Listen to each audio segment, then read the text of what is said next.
mobile phone off. Please, silent mode or vibrating mode रखिए please. I request you.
Roman's countrymen. Here I come to bury Caesar, not to praise him. Shakespeare महाशय, बहुत हो गया आपका नाटक। मैंने थोड़ा सा कुछ किया भी। चौकीदार, चौकीदार। जी साहब, हमें फोन करना है। फोन? हाँ फोन। किसी को नहीं पता कि हम कहाँ हैं। हमारे परिवार को पता होना चाहिए और हमारे बैंक को भी। मैं समझ सकता हूँ साहब, पर इसकी मजबूरी यही है कि ये समझ सकता है कुछ कर नहीं सकता। ठीक उसी तरह जिस तरह सीजर ने पार्टी से पहले सेनेट की मीटिंग में बैठा ब्रूटस। जरूर किसी से भूल हुई है साहब लोगों। पर हमारा अपराध क्या है? हम तो बिल्कुल निर्दोष हैं। मोहतरमा, निर्दोष है इसलिए इतना लायक है। गुनहगार पूरे असेंबली में बैठे। आप अपनी बात बंद करेंगे?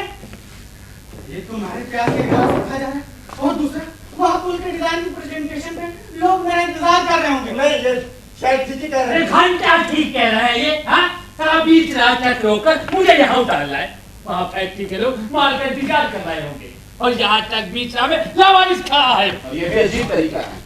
हमें बैंक में बहुत जरूरी काम है जो यहाँ आने से पड़े हैं।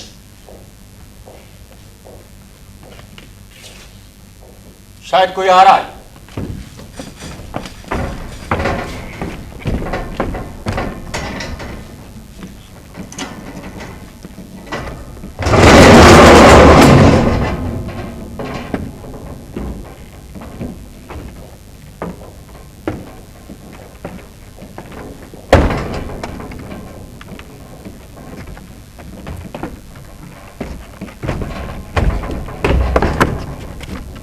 ये सब क्या है मेजर?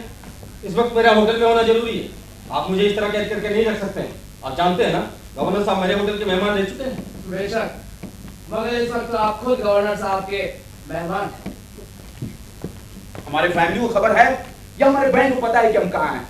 हमें यहाँ लाए पूरा दिन होने को आया है। ये मैं ऊपर तक ले जाऊंगा, गवर्नर तक। बिना किसी जुर्म के साथ कैसे क्या कर जाऊंगा? पूरे दिन से पीने को हमें एक बूंद तक नहीं मिली। हमें बताया भी नहीं जाए कि हम कहाँ हमारे लाएंगे। बैंक में आज उन्हें ऑडिट होना है।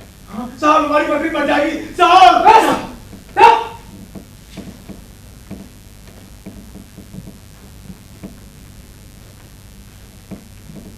आप सब जरा धीरे देखिए, पर आप ये- प्लीज।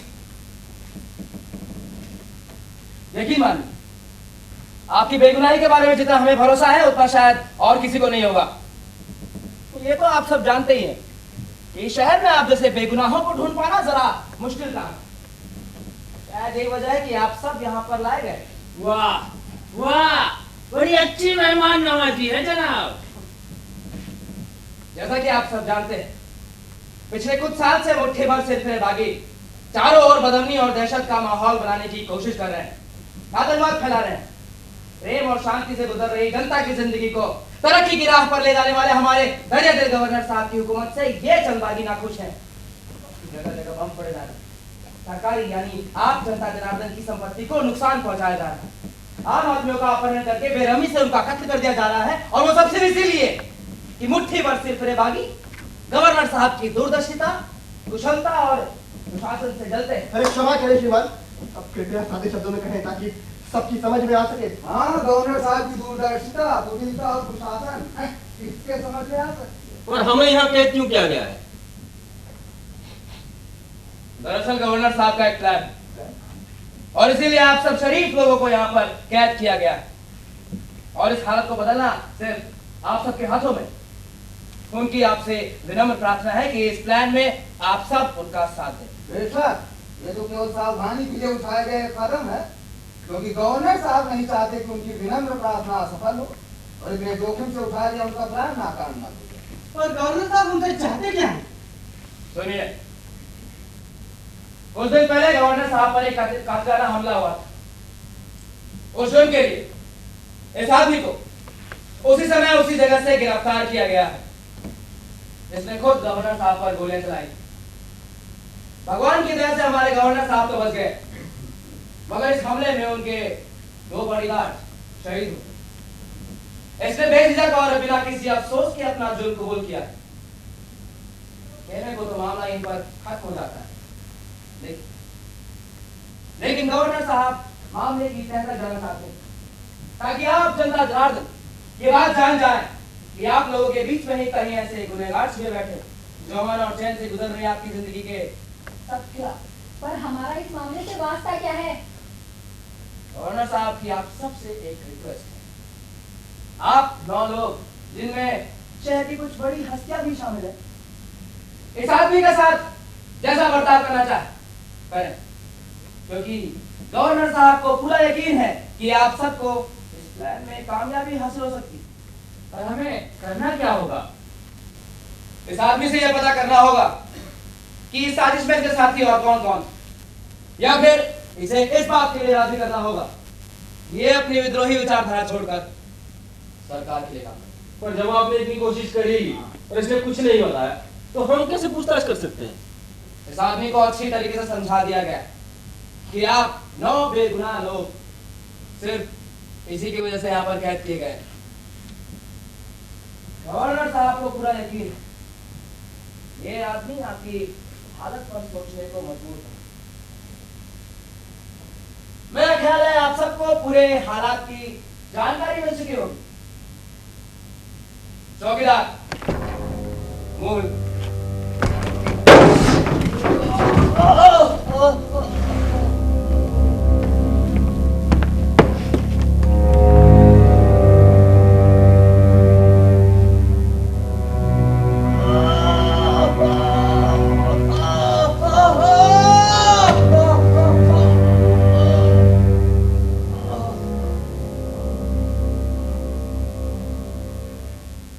गवर्नर साहब का आप सबसे एक वादा है, काम खत्म होते ही आप सब यहां से आजाद होंगे।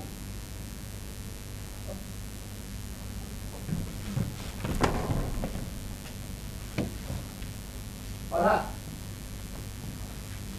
आगे चलकर आप सबसे कोई भी पूछताछ नहीं की जाएगी।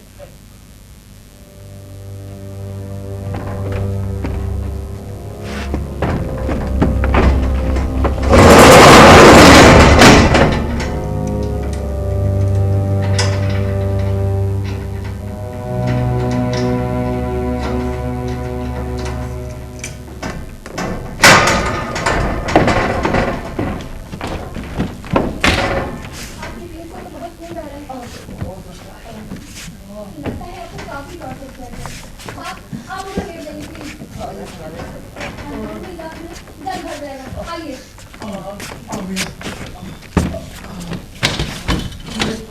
आराम से।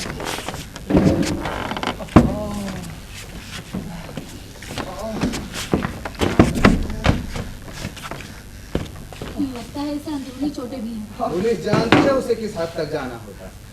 The devil has power to assume his fate. इतनी दिलचस्प बात है कि ऐसी हरकतों के बावजूद पुलिस को स्वागत करता है।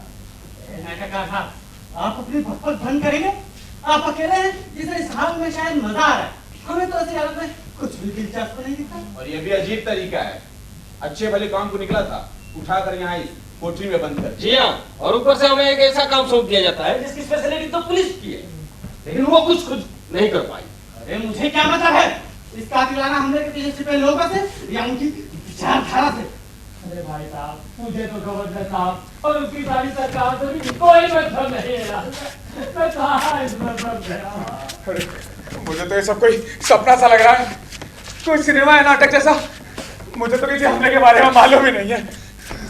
मैं तो मामूली किसान हूँ साहब लोगों, मेरा क्या वास्ता इन सरकारी मामलों से? वास्ता तो हमला से किसी का भी नहीं है, लेकिन मेरी समझ में ये नहीं आ रहा कि पुलिस ने जब अपनी सारी तरकीबें आजमा कर इस बेचारे से कुछ नहीं उगलवा पाई, तो हम जैसे शरीफ लोग ये काम कैसे कर सकते हैं? The devil can size scripture for his purpose. Merchant of Venice में Shylock के लिए कहा गया है। हाँ, आप शायद सही कह रहे हैं। ये गवर्नर साहब भी शायलॉक से कहीं कम नहीं है। ये एक आजमाई हुई चाल है। आजमाई हुई चल। हाँ, तुम कहना क्या चाहते हो? ये इनका एक नया तरीका है। इसे वो हमारी यूनिवर्सिटी में भी आजमा चुका है। अरे और वो था क्या? देखिए, हमारी यूनिवर्सिटी में 3 स्टूडेंट के पास से 100 अरब बरामद हुए। पुलिस ने उन तीनों को कॉन्वोकेशन फंड में 50 दूसरे स्टूडेंट्स के हवाले कर दिया था। और इसी तरह उन बेचारे 50 बेकसूर स्टूडेंट को महबूब था कि वही तो कहता है। अरे ओ भाई साहब, कैसा फैसला? अरे वैसा ही जैसा कि आज हमें यहाँ पे लेना है। क्या हमें यहाँ फैसला लेना है? हाँ। लड़के का दिमाग खराब हो गया है। नहीं ठहरो ठहरो, लेकिन गवर्नर इससे हासिल क्या करना चाहता है? ये एक नया तरीका इजाद किया है हमारे गवर्नर ने, तरीका कत्ल करने का।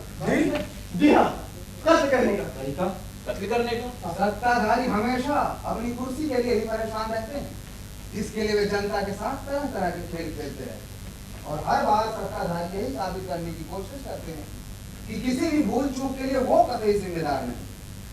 और आज एक ऐसा ही घिनौना खेल खेला जा रहा है हमारे साथ, जिसमें हम 9 बेगुनाह शरीफ लोगों में से किसी एक को गवर्नर साहब की सत्ता के लिए बलि का बकरा बनना होता। बलि का बकरा? अरे गवर्नर साहब चाहता क्या है? वो अपने आप को सच्चा साबित करना चाहता है।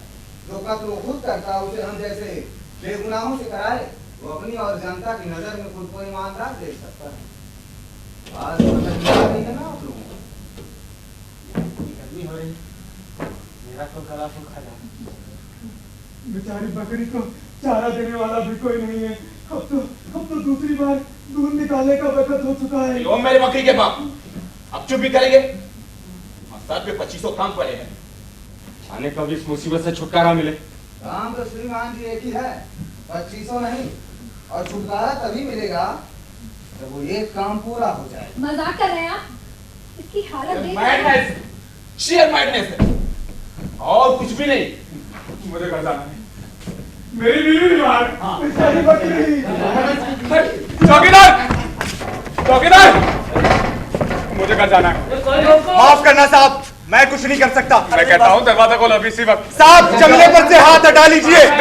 तू जानता है मेरे इज्जत से कोई बात नहीं है। मेरे बीवी और बच्चे सख्त बीमार है और मुझे घर जाना है। अपने हाथ साहब जंगले को छूने की इजाजत नहीं देता। मैं सुना नहीं, मैंने क्या कहा? मैं कहता हूँ दरवाजा खोलो। माफ कीजिए साहब, आखिरी बार कहता हूँ हाथ हटाइए। क्या हो रहा है? तुमने इन पर हाथ उठाया? मैंने चेतावनी दी थी। ऑर्डर है। तुम साथ जानते नहीं हो गवर्नर साहब मेरे ही होटल में ठहरते हैं, मैं तुम्हारी शिकायत करूंगा। तुमने हाथ कैसे उठाया हम पे? मुझे शक्लें खूब याद रहती है। साला मिलेगा ना कभी सबक पर बगैर वर्दी में, तो इसकी हड्डियां तोड़ी तो मैं बीमार में जा रही। मेरी उंगलियां सुन हो रही है। थोड़ा सूख तो लगाओ। हाँ, कोशिश तो करो। This is becoming too much. हमें कुछ तो करना होगा। Like what? हमारे बैंक में एनुअल ऑडिट चल रहा है, इसका मतलब जानते हैं आप? और बैंक का डायरेक्टर पता नहीं कहाँ जहन्नुम में कैद है। हमारे बैंक में बहुत जरूरी काम है जो यहाँ आने शुरू के पड़े हैं। अरे डायरेक्टर साहब, आपको क्यों गलतफहमी हो गई है कि आपके बगैर सारा काम ठप हो जाएगा? अरे मेजर साहब खुद बोल गए, गवर्नर साहब ने सारा इंतजाम करा दिया। मतलब यही कि गवर्नर साहब चाहे तो आपके बैंक का एनुअल ऑडिट एक दिन एक हफ्ते के लिए नहीं बल्कि पूरे साल के लिए रुक सकता है। अच्छा, लगता है गवर्नर साहब को बेहतर तरीके से जानते हैं। गवर्नर साहब को मुझसे बेहतर आप लोगों में शायद ही कोई जानता है। आप गवर्नर साहब को जानते हैं? जब से वो अपने आप को एक सोशलिस्ट या आम आदमी कहा करते थे। उनकी सभाओं में हम जगह जगह जाकर नुक्कड़ नाटक किया करते थे, सभाओं में गाने गाकर भीड़ का मनोरंजन करते थे। अरे और तो और उनके लिए भाषण भी हम ही लिखते थे, जिन्हें वो चुपके चुपके मेरे साथ रिहर्स करते थे। फिर जब वो सफल हुए तो मुझे अपना कल्चरल मिनिस्टर बना दिया। अच्छा, तो आप मिनिस्टर हैं? अरे जी, और मिनिस्टर बनते ही मैं आप लोगों की तरह ये सोचने लगा था कि मेरे बगैर तो कल्चर का भट्टा ही बैठ जाएगा। मैंने तरह तरह की स्कीमें तैयार करनी शुरू कर दी, पर जानते हो सब कितने दिन चली? सिर्फ 8 दिन। तब से उस बात को करीब 11 साल बीत चुके हैं।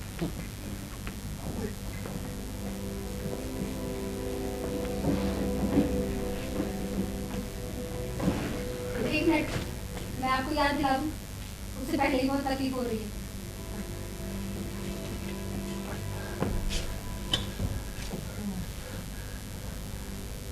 नहीं, इतने की कोई जरूरत नहीं। बैठे रहिए। देखिए, आप जानते हैं कि हमें आपके इस मसले से कुछ लेना देना नहीं है। हम एकदम अनजान हैं, बेगुनाह। हमारी वजह से आपको कोई नुकसान नहीं पहुंचा।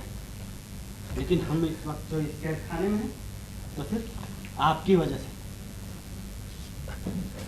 आपकी नाक से खून बह रहा है।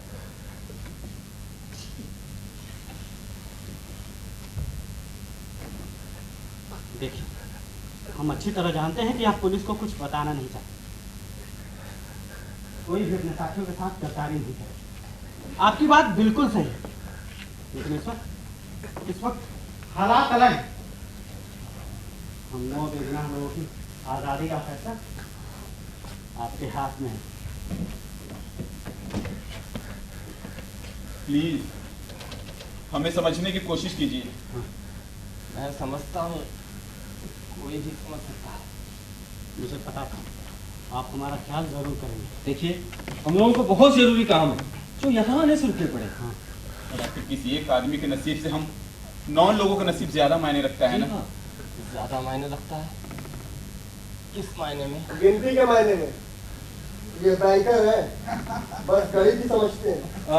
इनके कहने का मतलब है, हाँ, आपकी शादी हो गई है और यहाँ हम सबके सब शादीशुदा हैं। हमारे नसीब के साथ साथ हमारे बीवी बच्चों का भी नसीब जुड़ा हुआ है। आप समझ रहे हैं ना मैं क्या कह रहा हूँ? बिल्कुल।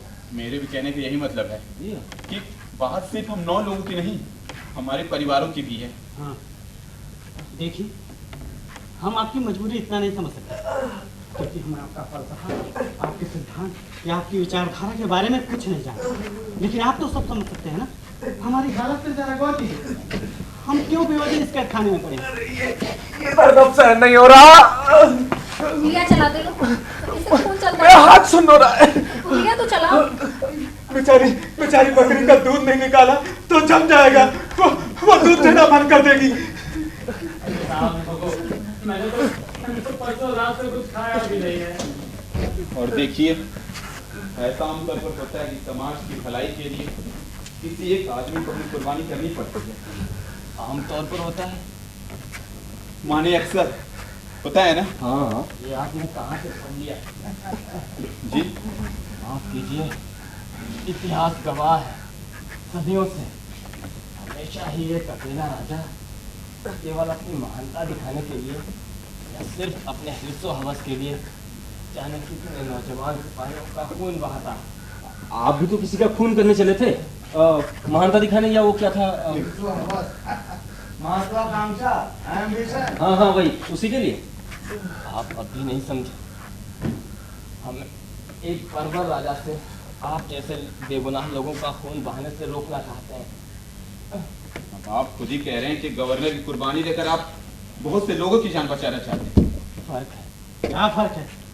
बहुत बड़ा फर्क है जनाब। वो ये, जिस तरह आप मुझे कुर्बानी देने को कह रहे हैं, गवर्नर साहब को शायद आप अपनी जिंदगी में कभी नहीं कह पाएंगे। ये तो कोई बात नहीं हुई। बात बस इतनी है कि गवर्नर साहब, जिन्हें आप अच्छी तरह पहचानते हैं, आपका खून चूसता रहेगा और आप उससे कभी कुर्बानी नहीं मांगेंगे। जबकि मैं, जैसा आप खुद कह चुके हैं, जिसका आपसे कोई वास्ता नहीं, आप जैसे अनजान लोगों के लिए कुर्बान हो जाऊं। देखिए भाई साहब, आपकी बातें हर मामले में हमारे ख्यालात से मिलते जुलते हैं और हर बार आप उन्हें पलटकर हमारे खिलाफ कर देते हैं। साहब, गिलास में पानी जब आधे तक होता है तो भरपेट लोग उसे आधा खाली करते हैं, लेकिन एक प्यासा उसे आधा भरा देखता है। गिलास की बात मत करो भाई, इंजीनियर साहब को अपनी प्यास सताने लगी। आप चुप भी रहिए। देखिए, जैसे कि आपने तय कर ही लिया है, मैंने जब आपको पता ही है कि आप अपनी जिंदगी से हाथ धोने ही वाले हैं, तो कम से कम इतना तो कर ही सकते हैं, हम लोगों की जिंदगियों को बचा लें। सोचिए, अगर एक आदमी की जान लेने में आपको इतनी खुशी मिलती है तो क्या हम 9 लोगों की जान बचाकर आपको इससे ज्यादा खुशी नहीं मिलेगी? जी हाँ। और वैसे भी आपको अपने साथियों के नाम ही तो बताने हैं। हाँ, इसके अलावा और मेरे पास है भी क्या? इस समय मैं जानता हूँ कि मुझे एक मौत मिलनी है। फायरिंग स्क्वाड की गोलियों से भून दिया जाऊंगा, साफ सुथरी मौत। लेकिन आप अंदाजा लगा सकते हैं कि अपने साथियों का नाम पता देने के बाद मुझे जो जिंदगी मिलेगी, मुझे हर पल एक फायरिंग स्क्वाड से भूनती रहेगी और मुझे जिंदा भी रखेगी। मेरी तो समझ में नहीं आ रहा है कि और क्या कर सकते हैं। मैं तो हताश हो चुका हूँ। किससे? इस 30 मार खां से, इस नाकाबिल निशानेबाज से? अरे इसका बयान सुना ना आप लोगों ने?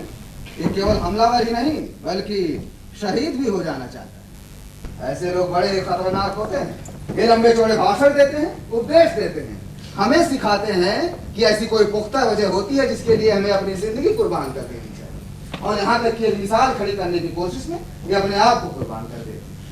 अभी दूसरे लोग इनके बेलगाम खून खराबे को किसी महान उद्देश्य की खातिर जानकर उसे जरूरी और जायज कराते हैं। और इतिहास ने जाने कितनी बार दोहराया, जैसे खून खराबे के बाद उस महान उद्देश्य को हासिल कर लेने के बावजूद आप और हम लोगों में से फिर से ऐसे सिरफिरे खड़े उठते हैं जो किसी नए महान उद्देश्य का उपदेश देने लगते हैं। ऐसे सिरफिरे लोगों से सख्त नफरत। माफ कीजिए, अब देखिए आपकी कुछ बातें तो सही होंगी, मैं मानता हूँ, पर मैं आपकी हर बात से इत्तेफाक नहीं रखता, क्योंकि हर इंसान का अपना एक कॉन्शियस होता है। Conscience is but a word that cowards use, devised at first to keep the strong in awe. King Richard III young word. अरे ओ भाई साहब, थोड़ी शांति रखेंगे प्लीज। देखिए, आप जानते हैं कि यहाँ क्या हो रहा है। हम 9 बेगुनाह लोग कल से यहाँ कैद हैं और हमारी आज़ादी आपके फैसले पर टिकी है। मेरा फैसला तो बहुत पहले हो चुका है। आपके साथ और लोग थे जो गवर्नर साहब के कातिलाना हमले में शामिल थे। वैसे तो बहुत लोग थे, और हाँ, उस दिन 4 और लोग थे। ये कौन? एक था जिसे छत से बम फेंकना था, और हमारी बदकिस्मती की वो था। दूसरा यह 7 की दूसरी गन, और मेरी फायरिंग होते ही गवर्नर काट चौकन्ने, इसलिए उसने कुछ नहीं किया। बाकी तो अगले मौत पर रहा, पर बात वहां तक गई नहीं। देखिए, मैं आपसे वादा करता हूं कि यहाँ से छुट्टी मैं आपके साथियों को होशियार कर दूंगा कि वो कहीं छुप जाए, अंडरग्राउंड हो जाए। हो सकता है, वैसे ये भी हो सकता है कि वो इस वक्त अंडरग्राउंड ही। तो फिर आपको फर्क क्या पता है? हमें तो सिर्फ उनके नाम ही जानने, वो कहाँ होंगे उससे भी हमें कोई मतलब नहीं। मैं कुछ नहीं बता सकता। मुझे इतनी यातना दी गई है कि मैं सब कुछ भूल चुका हूँ। बस मुझे सिर्फ उन गोलियों की आवाजें याद हैं जो मैंने सुनी। बाकी सब मेरे दिमाग से सफा है। वो कभी वापस नहीं आएगा। तो क्या हम 9 बेगुनाह लोगों की जिंदगी, हमारी आजादी की कोई कीमत नहीं? किसी की भी जिंदगी किसी दूसरे की जिंदगी से ज्यादा कीमती कैसे हो सकती? वो कब तक यूं ही खड़ा रहेगा? आप जानते हैं ना कि उसे खड़ा रह सकता हूँ। नहीं, आइए, आइए।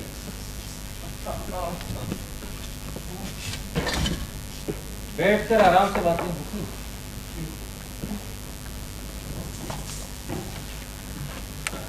देखिए, मैं नहीं, हम सब आपकी बातें समझते हैं, और उसके लिए मैं बहुत कुछ कर सकता हूँ।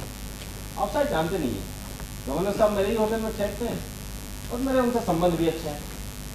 मैं आपको यकीन दिलाता हूँ, आपको कुछ भी नहीं होगा, क्योंकि आप जो हमारी मदद करेंगे वो बेकार भी नहीं जाएगी। आप मुझे किस बात के लिए पुरस्कार देना चाहते हैं?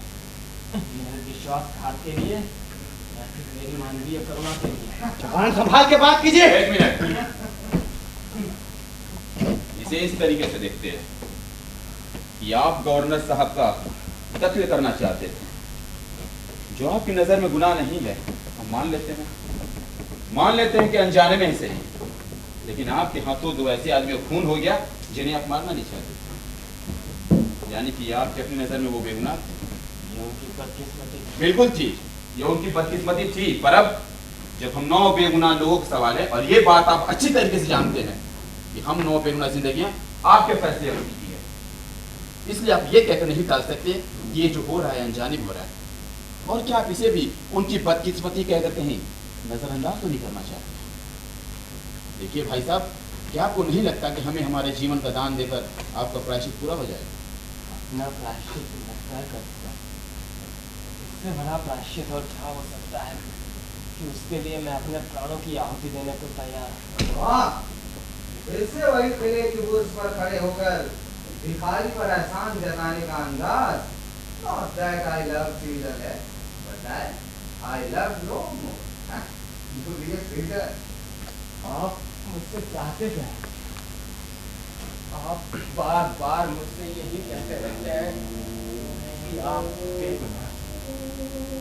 मैं भी तो कह चुका हूँ कि मैंने कोई गुनाह नहीं किया। आप सब एक ही रट लगाए हैं कि हम 9 हैं और तुम अकेले। उसके बावजूद आप मेरे साथियों का नाम जानना चाहते हैं। आपको अब तक ये बात क्यों समझ में नहीं आती? मेरे साथियों का नाम जानने की चाह में आप ये खास बात भूले जा रहे हैं। मैं और मेरे साथी आप 9 लोगों से कहीं ज्यादा, और जिस तरह आप अपने आप को बेगुनाह कहते हैं, हम सब जो आप 9 लोगों से ज्यादा हैं, सब कोई अपने आप को गुनहगार नहीं। इस तरह आपका एक मकसद है जीने के लिए, हमारा भी एक मकसद है, शायद मरने के लिए।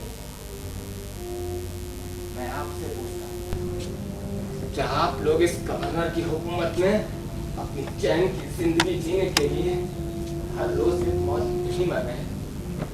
क्या उस एक आदमी की खफ्त या दीवानगी की हुक्म फरमानी नहीं कर रहे हैं? आपने अब तक ये अपने आप से क्यों नहीं पूछा कि आप 9 लोग, 9 बेगुनाह और गवर्नर अकेला है? गुनहगार मैं हूं या आप लोग? वाह, बहुत अच्छा, बहुत खूब। ये क्या कर रहे हैं आप? अरे है इसी लायक। अरे मैंने पहले ही कहा था, ये लंबे चौड़े भाषण देते हैं, उपदेश देते हैं, हमें सिखाते हैं कि सही क्या है और गलत क्या है। ऐसे लोग कभी अपने माँ बाप को नहीं समझा पाते, कभी अपने परिवार को नहीं समझा पाते, अरे और कभी खुद को नहीं समझा पाते। बस हमेशा दूसरों में बदलाव चाहिए और उसके लिए कत्लो गायब होता है, लेकिन खुद कभी नहीं।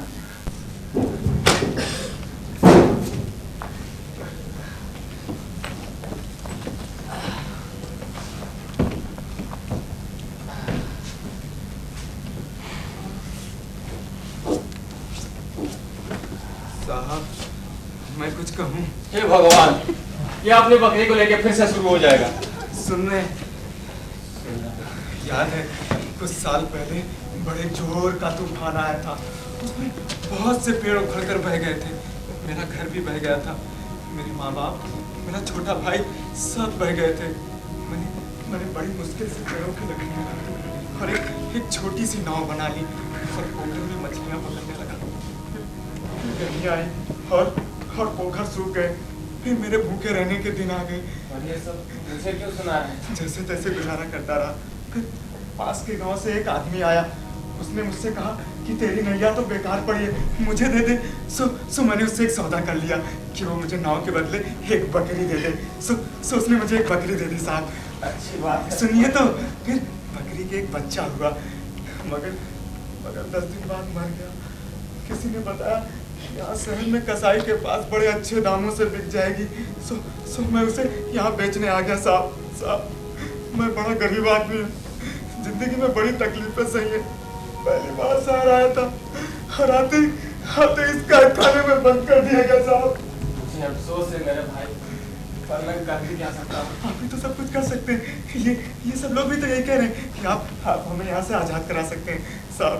मैं बड़ा गरीब आदमी हूँ साहब, मेरी बकरी मारी जाएगी साहब। मुझे समझ में नहीं आ रहा कि मैं आपको कैसे समझाऊं। साहब ये सब बड़े आदमी है, ऊपर तक इनकी जान पहचान है साहब।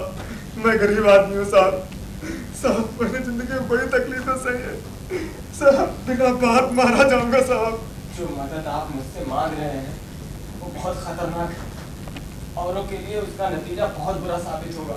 अरे वो बकरी के बाप, अरे इतने दुखड़े सुनाकर, इतना गिड़गिड़ा कर जो किसी पत्थर के आगे रोया होता, तो उसमें से खुद भगवान प्रकट हो जाते। इन्हें तो पत्थर भी नहीं, इंसान भी नहीं, ये तो आतंकवादी है, आतंकवादी। सोचता नहीं।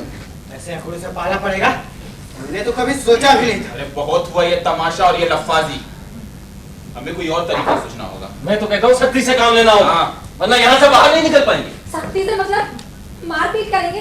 देखते नहीं उसमें जानी कितनी बची है। अरे पर है तो साला कातिल ही, और इसने खुद ही मौत को सिर पर बैठा रखा है। कुछ भी कीजिए, पर मुझे यहाँ से बाहर निकाले। मेरा पूरा हाथ सुन्न हो चुका है।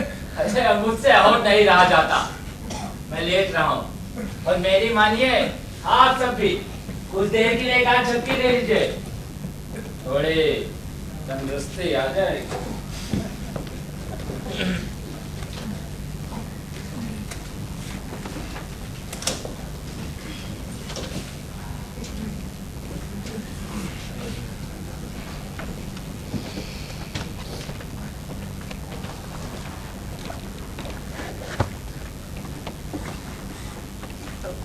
देखो कॉमरेड, हम तुम्हें आखिरी मौका दे रहे हैं। हम सबकी बातों पर आराम से गौर करो और उसके अंजाम पर भी। अगर उसके बाद भी अड़े रहे तो जैसा मेजर ने कहा था कि हमें पूरी आजादी होगी कि हम तुम्हारे साथ कैसा भी बर्ताव करें, समझे?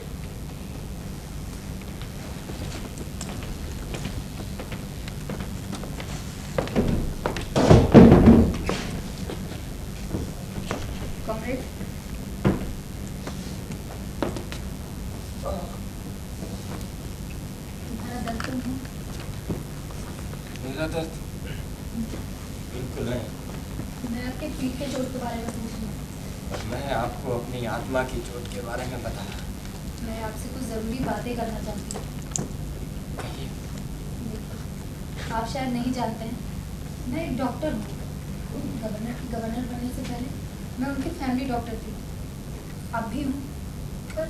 पर उनके परिवार के अलावा भी तो मेरे कई मरीज हैं जो मेरे इलाज के भरोसे बैठे हैं। तो मैं और किसी की बात तो नहीं करती, पर एक 4 साल की बच्ची है जो पिछले 1 साल से अपनी जिंदगी से जूझ रही है, और जब से वो मेरे पास आई है उसकी हालत में काफी सुधार होता जा रहा है। मुझे खुशी है डॉक्टर साहिबा कि आपकी मेहनत से कुछ अच्छा हो रहा है। पर उस अच्छे का फायदा तो तब है ना जब मैं अपने पेशेंट के साथ रहकर नए ट्रीटमेंट्स ढूंढने में कामयाब हो सकूं। बेशक। तो आप ही बताइए, मैं यहाँ कैद में रहकर ये सब कैसे कर सकती हूँ? 4 साल की बच्ची जो अपनी हर सांस के लिए हर रोज सिर्फ मेरे भरोसे बैठी है। ये तो मैं नहीं जानता।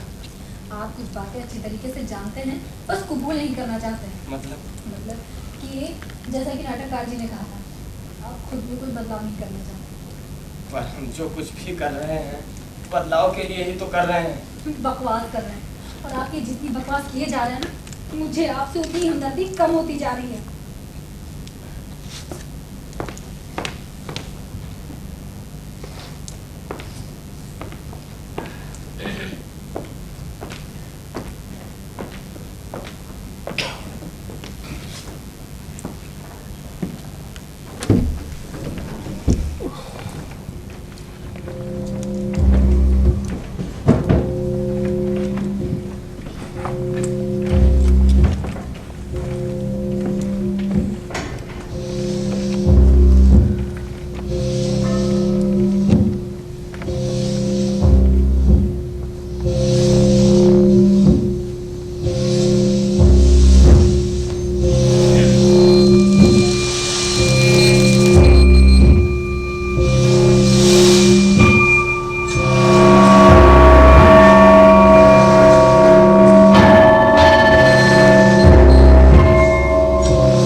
ये क्या है ये? मुझे कुछ बोलिए। बोलिए, पर क्यों? तुम्हारी मुसीबत को आसान करने के लिए। आसान करने के लिए? हाँ, ये मैंने रास्ते से खरीदी अपनी माँ के लिए। जब ये सब बर्दाश्त के बाहर हो जाए ना, तब इसे खा लेना। आप किस आसानी की बात कर रहे हैं? मैं तुम्हारी आज़ादी की बात कर रहा हूँ कॉमरेड, तुम्हारी मुक्ति की बात कर रहा हूँ। माफ कीजिए, मुझे ऐसी मुक्ति चाहिए होती उसी चौक पर अपने भेजे में गोली दाग लेता। मैं इस तरह कायरों की मौत नहीं मरना चाहता। कायर? मेरा कत्ल सरकारी जल्लादों के हाथों ही होना होगा। मेरी मौत की जिम्मेदारी इसी हुकूमत को लेनी होगी। मैं और मेरे साथी जानते हैं कि इस सरकार के मुकाबले हम कहीं बेगुनाह हैं। ये हमारा तरीका है आम लोगों को समझाने का कि अवाम की कानून की नजरों में ये हुकूमत सबसे बड़ी गुनहगार है। हाँ, मैं समझता हूँ। तुम फिर भी इसे रखो, ये तुम्हारे काम आएगा। किस काम? तुम्हें बचाए रखेगा। किससे? हमसे, हम ना बेगुनाह लोगों से। गुनहगार के पास एक कारण होता है, कोई वजह होती है। बेगुनाह कब क्या कर बैठे ये वो खुद नहीं जानता। अबे ये क्या बकर लगा रखी है बे, घंटे भर से चैन से सोने भी नहीं देते साले। ये लो, अरे नींद तो आप खराब कर रहे हैं इस तरह चिल्ला कर सबकी। प्लीज चुप भी हो जाइए। बहनचोद, घंटे भर से चुप ही तो थे, मगर नहीं, इन सालों को आधी रात ही पता नहीं कहती जरूरी बातें कर दी है। ए भाई ट्रक वाले, अरे मालूम भी है तुम्हें यहाँ क्यों लाया गया है? ये सारा घंटे के लिए लाया गया तुम लोगों की ऐसी तैसी। सही कहा, आपकी जुबान इतनी मीठी है कि गवर्नर साहब को लगा होगा कि आपकी भाषा से ही हम सबका दिल बहला है। अरे क्या हुआ? कोई आया क्या? कौन आया? क्या फैसला हुआ? फैसला तो श्रीमान जी हमें ही करना था और आप खुद सो गए। वैसे मीठी जुबान में कहूँ तो फैसला घंटा होना है। ओ, आप? हे भगवान, सुबह सवेरे किसकी शक्ल सामने आ गई? है श्रीमान जी, गवर्नर साहब का हुक्म है, जब तक फैसला नहीं हो जाता हमारे और आपके नसीब में यही शक्लें हैं। और ये भी मजबूरी है जनाब, यहाँ तो पता ही नहीं चलता ये दिन है कि रात। किसी के पास गाड़ी है? साइन क्या हुआ होगा? इस संदेह को हमें तो ये भी पता नहीं चलता है कि दिन कब बीतता है और रात कब। चिनिया, ये ले, आज ढाबे पे पराठा मिल गया। ये लीजिए, इसने तो सपने में भी बकरी की रट लगा रखी है। बहुत हो गया। अब कुछ करना है। बैक कॉम्रेड, कॉम्रेड के बच्चे उठ, साले कॉम्रेड, बैक कॉम्रेड उठ। क्या कर रहे हो? चुप! देख, सीधे सीधे पूछता हूँ, सीधे सीधे बता दे, कौन थे तेरे साथ? चल बोल। भूल चुका हूँ। भूल चुका है? भूल चुका है तू है? चल अब कोशिश कर कुछ। उसे कुछ हो गया तो? कुछ नहीं होता ऐसे कुत्तों को, खूब जानता हूँ। चल खड़ा हो जा साले, उठ उठ, चल नाम बता। अरे नाम बता, अबे नाम बता साले, आया भेजे में है। चल साले नाम बता, अरे नाम बता। तुम क्या सोच रहे हैं? अपने हाथ बढ़ा दो। कौन बीच में बोल रहा है? तो नाम बता, अबे नाम बता। ठहरो, मैं कह रहा हूँ ठहर जाओ। वो सचमुच बेहोश हो चुका है, क्या बोलेगा ये? बताएगा तो इसका बाप भी जानने दो तो या नहीं यहाँ से।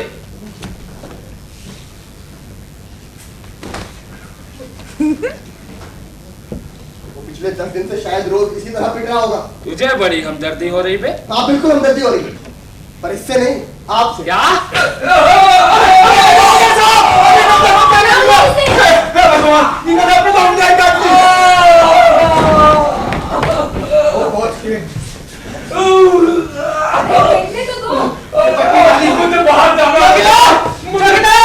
छोड़ना पड़ेगा। उसकी उंगलियां कट गई है, खून बह रहा है। माफ करना साहब, मैं यहाँ से नहीं जा सकता। कम से कम मेरे से आपको तो खबर कर दो। अरे ऐसा क्यों किया आपने? अरे मुझसे बहुत नहीं सहा कैसे? वो तो मुझे पता नहीं, सारा ध्यान तो उधर मारपीट पे लगा हुआ था। मैंने बड़ा तो बच्चा तो देखा इसे इस हालत में। हाँ तो अरे मुझे घर जाना है। जाने किस जहन्नुम में फंस गए यार, कब छुटकारा मिलेगा यहाँ से। लगता है सर होश आ रहा है। सब साला इसी की वजह से हुआ। मैं कॉमरेड उठ साले उठ, देख देख साले तेरी वजह से क्या क्या हो रहा है। कॉमरेड देखिए इन्होंने अपनी 2 उंगलियां काट ली, जानते हैं क्यों? ताकि इस बहाने हमें छोड़ दिया जाए। अरे तुम की बस तुम्हें कुछ और कहना है? माफी चाहता है, माफी चाहता ले माफी साले, ले माफी बस हटिए यहाँ से। वो वैसे ही हाथ मराया था, कब तक उसे ऐसे पीटते रहोगे? अब तक सलाम के नाम नहीं बताता। या जब तक इनके अपने हाथ पांव थक नहीं जाते। आप चुप कीजिए, शुरुआत तो आप ही ने की थी।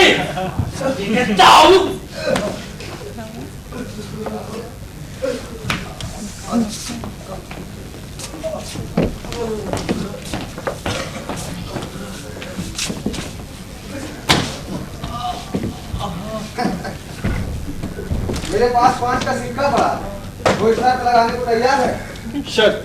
हाँ, यही कि कैदी अपनी जुबान खोलेगा या ये मीठी जुबान महाशय अपना हथियार डालेंगे। आपको इस वक्त कोई मजाक सूझ रहा है? ये सब एक मजाक नहीं तो और क्या, एक बहुत ही फायदा और बेहुदा मजाक जो हमारे आदरणीय गवर्नर साहब हमारे साथ कर रहे हैं।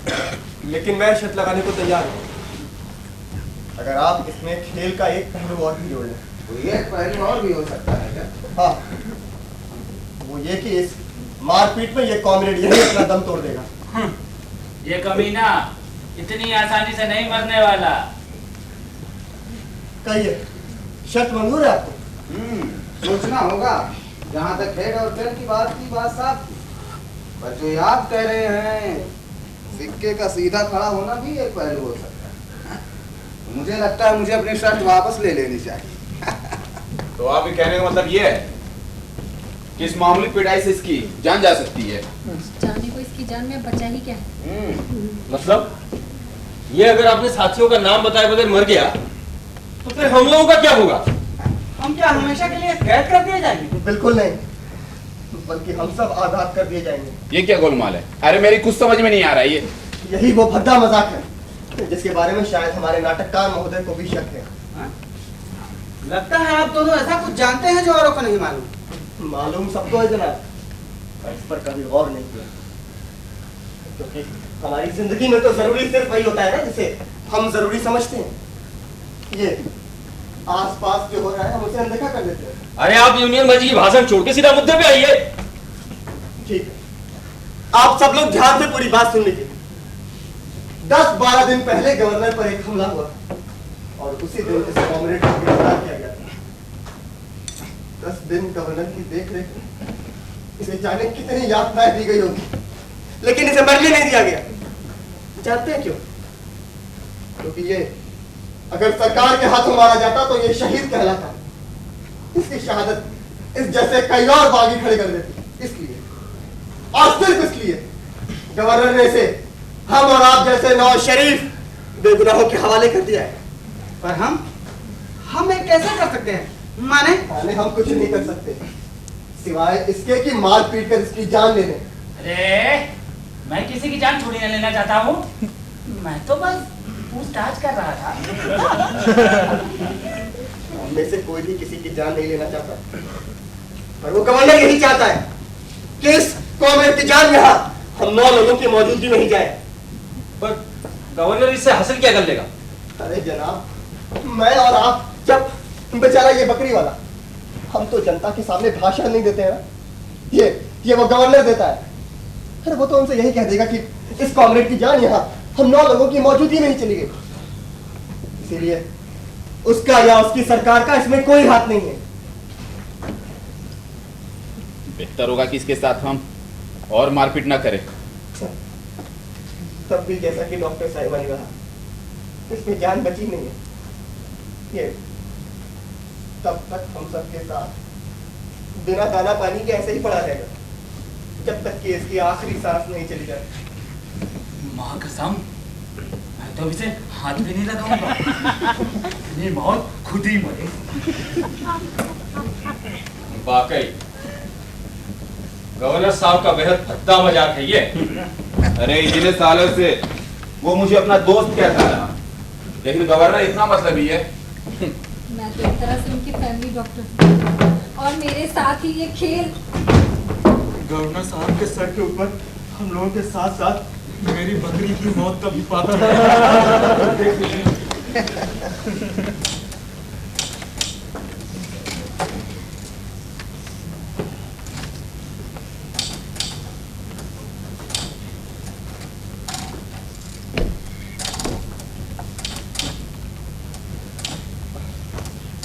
डॉक्टर साहब आप सो गए क्या? क्या बात है? देखिए हम में से किसी एक को जागे रहना होगा। क्यों? क्या हुआ? अरे हुआ तो कुछ नहीं पर मुझे लगता है कि कुछ होगा। क्या? आपको नहीं लगता कि यहाँ पे कुछ पक रहा है? क्या वो उसे फिर मारने वाला है? अरे नहीं, वो तो सो गया पर मुझे लगता है कि कुछ। लड़का ठीक कह रहा, हमें जाग कर पहरा देना होगा। अब इस पर और मारपीट नहीं होनी चाहिए। मैं भी जाग रहा हूँ, सब सुन रहा हूँ। हमें इस पर कड़ी नजर रखनी होगी। हमें और लोगों से मदद लेनी चाहिए। नहीं नहीं, एक कॉमरेड के लिए ये साहब लोग अपनी नींद खराब करना नहीं चाहिए। हमने से ही। खैर, आप लोग जाकर थोड़ा आराम कर लीजिए, इस पर मैं नजर रखती हूँ।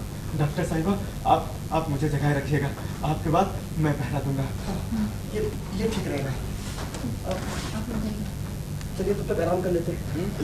चलिए जाओ, आप लोग जाओ, सो जाओ।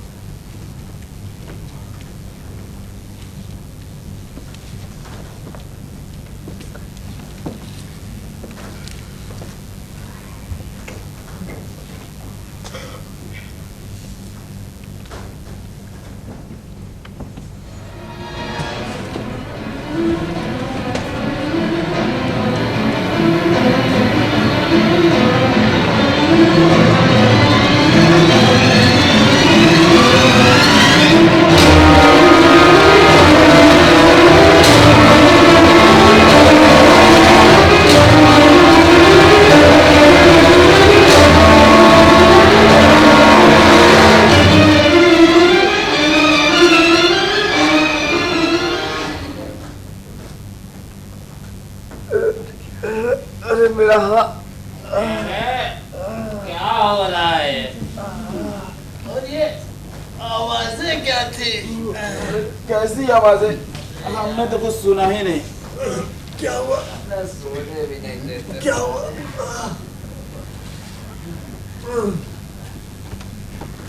साले जगा दिए। अरे अरे अरे अरे अरे गजब हो गया साहब। देखिए कैसा ऐसा बुला हुआ है। क्या हुआ इसे? देखिए इसी गर्दन मिलनी पड़ी है, लगता है ये मर गया साहब। चौकीदार, चौकीदार, वो मर गया।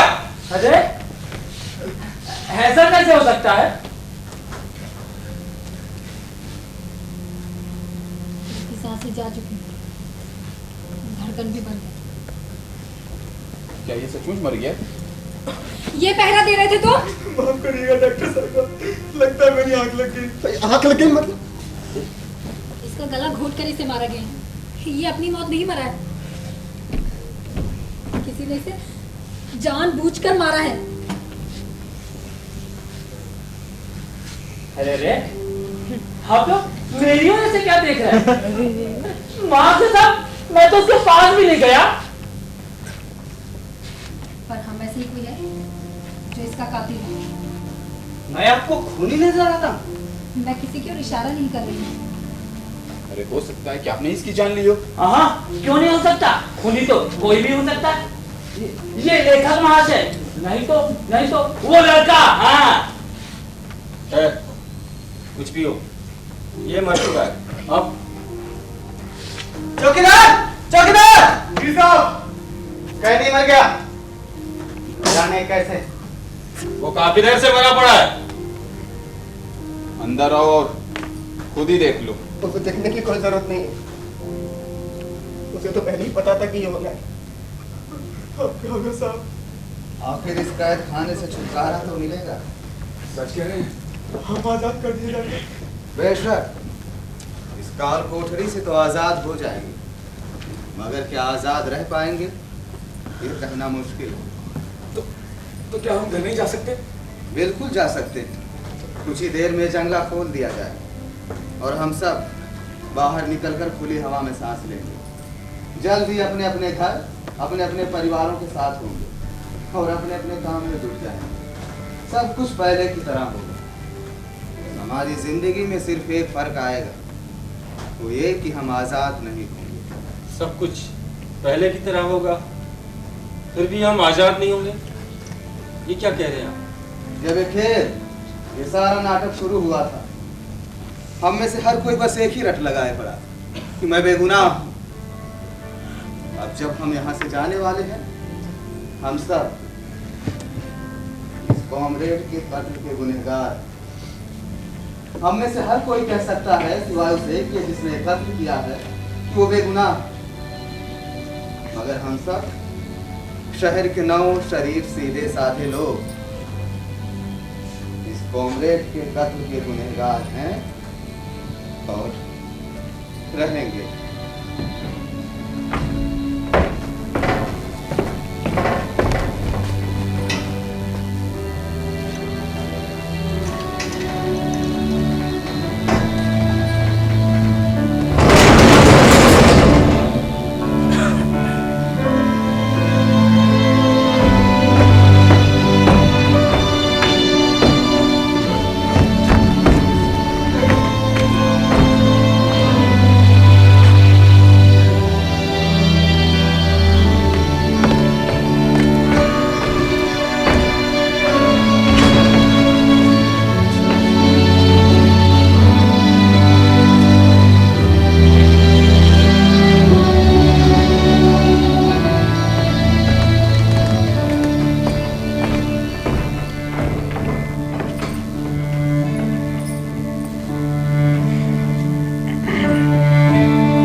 10 मिनट का मध्यांतर।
नहीं देता।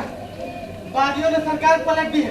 नई सरकार बनेगी और नए गवर्नर आएंगे। इन लोगों ने मेरे पूरे होटल पर कब्जा कर रखा है। मैं सरकार की बात नहीं कर रहा हूँ साहब जी, वो तो बड़ी आई और गई। फिर क्या इसके बारे में पूछ रहा हूँ जो यहाँ हो रहा है।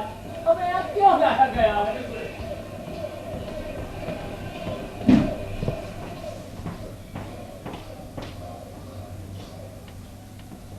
ये सब क्या है कैप्टन?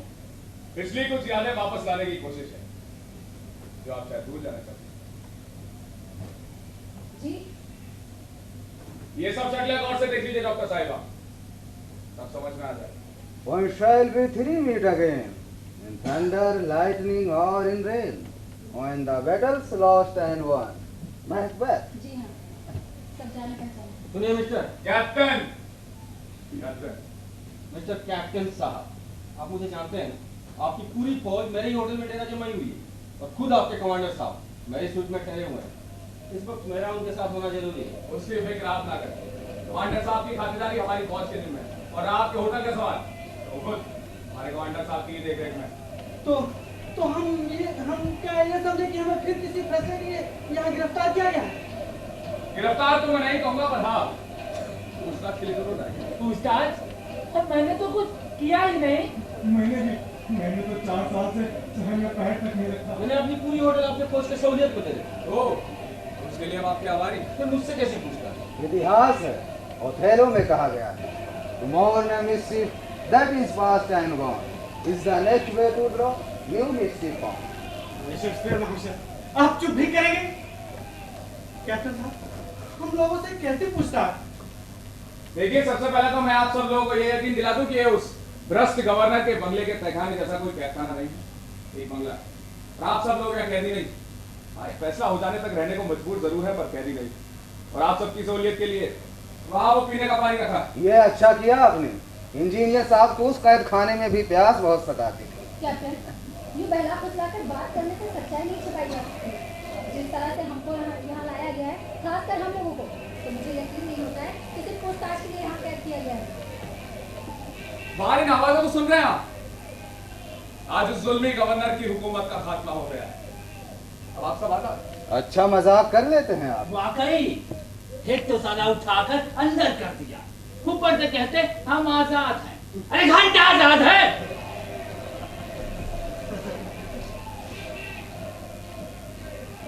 जैसा कि नाटककार जी ने कहा कि कोई नया मिस्चीफ ना हो, इसलिए हमारी सरकार पुराने मिस्चीफ को जड़ से उखाड़ देना चाहती है।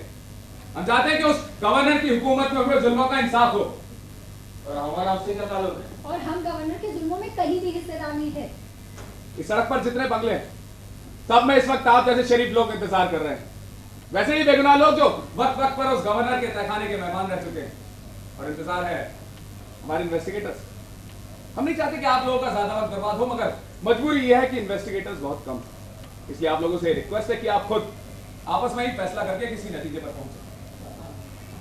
माफ करना साहब, अगर यहाँ पे कोई कैदी नहीं है तो फिर फैसला कैसा? 4 साल पहले आप सब लोगों की मौजूदगी में गवर्नर के तहखाने में एक आदमी का कत्ल हुआ। कत्ल? महाकसम, मुझे नहीं मालूम वो कैसे मरा। वो मरा नहीं था, उसे मारा गया, और ये आप सबको पता है। वो हमारा बड़ा ही होनहार कॉमरेड, उसका खून सिर्फ आप लोगों की ही मौजूदगी में हुआ। जाहिर है कि आप में से ही कोई एक हमारे उस कॉमरेड का खून।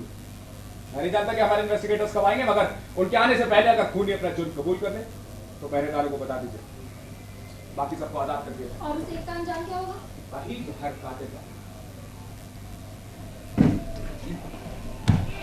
ये साला नया बखरा हो गया। वाह, 4 सालों से जुबान सुनने को तरस गया था। हर नई सरकार में पिछली सरकार के गए मुर्गे खाने में टाइम वेस्ट करती है। ये लोग आगे क्यों नहीं सोचते? सही कहा आपने, गवर्नर ने भी कुछ ऐसा ही किया था। उसकी सरकार में तो 2 साल तक एक फाइल आगे नहीं बढ़ी। घबराइए नहीं, अब शायद ऐसा नहीं होगा। होगा भी तो कुछ नहीं होगा। हम और आप लोग गवर्नर साहब की सरकार से पहले भी थे और इस सरकार के बाद भी रहे। सिंहासन पर बैठने वाला हर शासक यही समझता है कि वो जनगण मन का भाग्य विधाता है, जबकि उसे खुद नहीं पता होता कि विधाता ने उसके अपने भाग्य में क्या लिख रखा है। मेरे तो भाग ही टूटे हैं साहब। जमीन तो सरकार ने पूंजीपतियों को दे दी, मुआवजा भी नहीं दिया। एक बकरी थी, उसने भी दूध देना बंद। आप लोग काम की बात करेंगे प्लीज? मुझे हॉस्पिटल में बहुत जरूरी काम है और मैं जल्द से जल्द यहाँ से जाना चाहती हूँ। 1 मिनट, जहाँ तक मुझे याद है इस कैदखाने में हमारे साथ एक और आदमी था। जी हाँ, इसने अपनी उंगलियां काटी। हाँ, मुझे भी याद है। एक प्रिंटर था, उसने 4 साल पहले ही खुदकुशी कर ली। खुदकुशी? जी, जब वो अपने घर पहुंचा तो उसकी बीवी और उसका बच्चा दोनों जा चुके थे।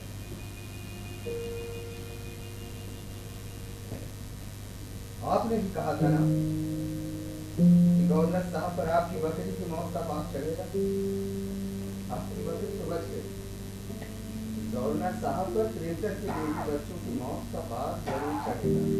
देखिए, हम सबको बहुत कुछ याद है। अब सिर्फ इतना याद कर सके कि उस कॉमरेड का गला किसने टूटा। हम 9 लोग थे, इनमें से एक अब नहीं रहा। यहाँ मौजूद हर कोई अगर अपने आप को बेगुनाह समझता है तो इसका मतलब ये हुआ कि मतलब कुछ नहीं होता जनाब। तो यहाँ पर मौजूद ही नहीं है, उसके सर पर आप इल्जाम ठोककर अपने आप को बेगुनाह करार नहीं कर सकते। और वैसे भी उस कॉमरेड का गला घोटकर उसको मारा गया था और वो प्रिंटर ऐसा करने की हालत में कर रही थी। बिल्कुल सही कहा डॉक्टर साहिबा। मुझे याद है वो ऐसा नहीं कर सकते थे। वो तो एकदम दूसरी तरफ थे। वहाँ से अगर कैदी के तखत तक आते तो एक आध को लांग कराते। एक तरह से उन्होंने अच्छा ही किया जो खुदकुशी कर ली। ये अच्छी मुसीबत है। जाने इनका इन्वेस्टिगेटर कब आए? अरे साला क्या तमाशा, पब्लिक को चैन से जीना ही नसीब नहीं। 4 साल बाद ये साले आपस में कट मरेंगे और एक नया शनिदेव सबको ला बैठेगा। वैसे मैं एक बात कहूँ, शेक्सपियर में झड़ेगा प्लीज। कैप्टन साहब ने जाते हुए कहा था कि अगर मुजरिम अपना जुर्म खुद कबूल कर ले तो हमें इन्वेस्टिगेटर का इंतजार नहीं करना पड़ेगा। सच कहूँ तो उसकी मौत मेरे ही पहरे के समय हुई थी। मेरी आंख लग गई थी, एक तरह से मैं उसकी मौत का जिम्मेदार हूँ। पर आपने उसका गला नहीं घोटा था। पर साहब, ये तमाशा जल्द से जल्द खत्म हो जाए तो ही अच्छा है। मैं उसका जुर्म कबूल किया लेता हूँ। आप चुपचाप हो, बैठिए बैठिए। आपने कोई जुर्म नहीं किया। लेकिन जब ये जुर्म कबूल करने को राजी ही है तो असली इन्होंने नहीं किया है। ये भी उस प्रिंटर की तरह अपनी उंगलियां काटकर आजादी की उम्मीद कर रहे हैं। उसी की तरह खुदकुशी करना चाहते हैं। हाँ, तो जैसा मैं कह रहा था कि मुजरिम अपना जुर्म कबूल नहीं कर रहा, तो क्यों ना हम ही ये पता लगाने की कोशिश करें कि असली मुजरिम कौन है। हम लोग, आप मजाक कर रहे हैं क्या? या किसी नाटक के लिए प्लॉट बना रहे हैं? ऐसा ही समझ लीजिए। अरे साहब, मुझे नाटक वाटक कुछ नहीं करना। स्कूल में सबके सामने ही साला पहचाने का नारा ही टूट गया था। आप देखिए, ये ख्याल बुरा नहीं है। हम सब आपस में भी तो पूछताछ कर ही सकते हैं। हाँ, और इस नाटक या मजाक के जरिए हम सच्चाई को सामने लाने में कामयाब हो सकते हैं। बिल्कुल। हाँ, नाटककार महोदय, क्योंकि ये आइडिया तो आपका ही है, तो क्यों ना पूछताछ की शुरुआत भी आपसे ही। जी हाँ, क्यों नहीं।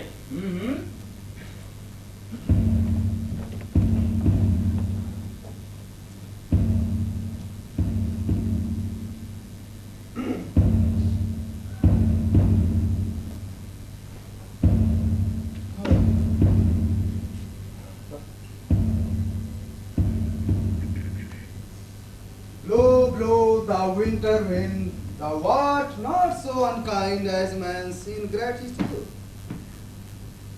As you like it. अब ये तमाशा भी चलना पड़ेगा। नहीं नहीं, जरा रुकिए। ये इस तरह सामने बैठ ही गए हैं तो मुझे कुछ कुछ याद आ रहा है। शायद कुछ पूछताछ की जरूरत है। मैं तैयार। आप सब भी उस आखिरी वक्त की बातों को याद करने की कोशिश कीजिए। कॉमरेड के बेहोश हो जाने के बाद हम सब लेट गए। मैं भी आप सभी की तरह थका हुआ था, फिर भी मुझे याद है कोई बहुत धीमी आवाज में बात कर रहा। क्या वो आवाज आपकी नहीं थी? मेरी आवाज? जी हाँ, आप इतना फुसफुसा कर किससे बात है? माफ कीजिए, मैंने अपनी सारी यादाश्त शेक्सपियर महाशय के हवाले कर रखी। अच्छा, ये तो बताइए, जिससे ही बात कर रहे थे, क्या वो उस कॉमरेड के बारे में थी? हो सकता है। उस कैद खाने में हम सब कॉमरेड के बारे में ही तो बात कर रहे थे। लेकिन उस दिन आप उस कैदी के पक्ष में भी बात कर रहे थे और विपक्ष में भी। क्या उस समय आपके मन में कुछ और ही करने का विचार था? पक्ष और विपक्ष के बारे में कहूँ तो मुझे इतना जरूर याद है कि सिक्के का सीधा खड़ा होना तीसरा पक्ष हो सकता था। बहुत खूब। यानी शेक्सपियर साहब ने अपनी यादाश्त का एक हिस्सा उस दिन के लिए रख छोड़ा है। इसलिए कि मुझे आपकी शक्लें याद रहे, आप सब की, जो एक साथ उस कैदी के कातिल हैं। अपना जुर्म हमारे पे मत थोपिए। अगर आपको इतना कुछ याद है तो ये क्यों याद नहीं कि उस वक्त आप किससे बात कर रहे थे? चलिए मान लेता हूँ, मुझे याद है, मैं आपसे ही बात कर रहा था। ये सरासर झूठ है। मैं किसी से बात नहीं कर रहा था। उस बारे में तब बात करेंगे जब आप इस कुर्सी पर बैठे। अरे हाँ, इस अदालत में इस कुर्सी को ही कटघरा मान लेते हैं। मैं सच कह रहा हूँ, मैं तो गहरी नींद में था। ठीक है, आप गहरी नींद में थे तो और लोग भी तो सो रहे थे।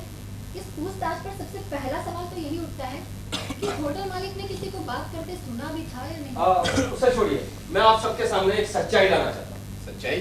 जी हाँ, सच्चाई। जरा अपनी हस्ती ऊपर करके हाथ को दिखाइए। ये मेरा जाती मामला है और इस आदत से मैं छुटकारा पा चुका हूँ और वैसे भी इसका इससे कोई ताल्लुक नहीं। ताल्लुक है। आप बोल रहे हैं किस वक्त आप कटघरे में? आप सबको याद होगा, इन्होंने ही उस दिन सबसे पहले उस कॉमरेड पर हाथ उठाया था, वो भी अचानक और बिना वजह। जानते हैं क्यों? हाथ तो दिखाइए।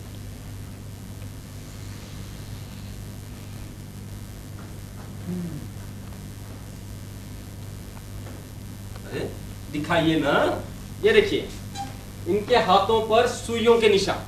सुइयों के निशान? जी हाँ, सुइयों के निशान। ये वारशे ड्रग एडिक्ट है। कई बार मेरे होटल में नशा कर चुके हैं, बल्कि उस दिन भी मेरे साथ साथ मेरे ही होटल से गिरफ्तार हुए थे। पर बस इतना था कि उस दिन ये ड्रग्स नहीं ले पाए। हाँ, पर इससे आप साबित क्या करना चाहते हैं? यही कि बिना ड्रग्स के ये रह नहीं सकते। इन्हें दौरे पड़ने लगते हैं। उस दिन अपनी खुसर फुसर में जिससे भी बात कर रहे थे उसके साथ इन्होंने ये सौदा तय किया कि ड्रग्स के बदले ये उसे आजादी दिला देंगे, और इसी वजह से इन्होंने उस कॉमरेड का गला घोट दिया। हाँ, पर ये सौदा किसके साथ कर सकते थे? इस ट्रक ड्राइवर के साथ, किसान के साथ, या फिर बैंक डायरेक्टर के साथ? दवाइयों के बारे में आपसे बेहतर कौन जान सकता है डॉक्टर साहिबा? आप पूछताछ मुझसे कर रहे हैं या किसी और से? अगर ऐसा है तो मैं उठने की इजाजत चाहूंगा। आप बैठे रहिए, अभी आपका फैसला नहीं हुआ है। नहीं, ये शायद उठ सकते हैं। उस रात इनकी बातचीत मेरे साथ ही हो रही। आपके साथ? जी, मेरे इस किसान के और डॉक्टर साहिबा के साथ, हम चारों। अच्छा, तो इतने देर से आप चुप्पी क्यों साधे बैठे? अरे नहीं, मैं तो आपकी वकालत के मजे ले रहा था। और सच बताऊं, आप लोग बड़े ही नाकाबिल वकील साबित होते हैं। आप कहना क्या चाहते हैं? आप ही बताइए। अभी ये होटल मालिक साहब ने खुद ही कहा कि ये नाटककार महोदय इनके होटल में अक्सर ड्रग्स लेते थे। फिर ये सवाल इन्हीं से क्यों ना पूछा जाए? हो सकता है उस रात इनके साथ और मैं उस रात घबराइए मजरा, आप पर कोई इल्जाम नहीं है। मैंने कहा ना कि उस रात हम 4 लोगों में ही बात हुई थी। और चलिए ये भी बता देता हूँ कि बात इस बारे में हुई थी कि उस कॉमरेड के साथ और मारपीट ना हो। डॉक्टर, आप तो इसे मानती हैं? जी। आप लोग चाहे तो ये इस किसान से भी पूछ सकते हैं। हाँ साहब, हम चारों में तय हुआ था कि हम बारी बारी जाकर उस पर पहरा रखेंगे, और साहब मेरी बारी के समय मेरी आंख लग गई। एक तरह से मैं उसकी मौत का जिम्मेदार हूं। आपने कहा कि आप बारी बारी पहरा दे रहे हैं, तो आपकी बारी सबसे पहले थी या आपसे पहले किसी और की बारी थी? हाँ, डॉक्टर साहिबा की बारी थी। तो इसका मतलब डॉक्टर साहिबा जाग ही रही थी। आपके कहने का मतलब है खूनी मैं हूँ? क्यों नहीं, अब में से कोई भी खूनी हो सकता है। आइए बैठिए यहाँ।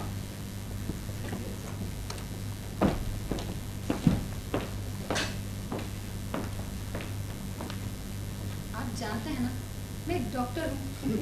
तो क्या तू कातिल नहीं हो सकती क्या? आजकल तो डॉक्टर और कसाई में तो कोई अंतर ही नहीं रहा। साले मरीज से पहले ही दस्तखत करा लेते हैं। कहीं कुछ हो जाए तो भैया हमारी कोई जिम्मेदारी नहीं। अरे मोहतरमा, आप जानती हैं कि आप मुजरिम नहीं हैं। इस पूछताछ से फर्क क्या पड़ जाएगा? मेरी तरह इसके मजे लीजिए। अच्छा, आपको दूसरों की परेशानियां देख बड़ा मजा आता है। मैं बोल रहा हूँ ना कि डॉक्टर साहिबा ने कोई खून नहीं किया। वो तो बैंक वाले बाबू के बगल में सो गई थी।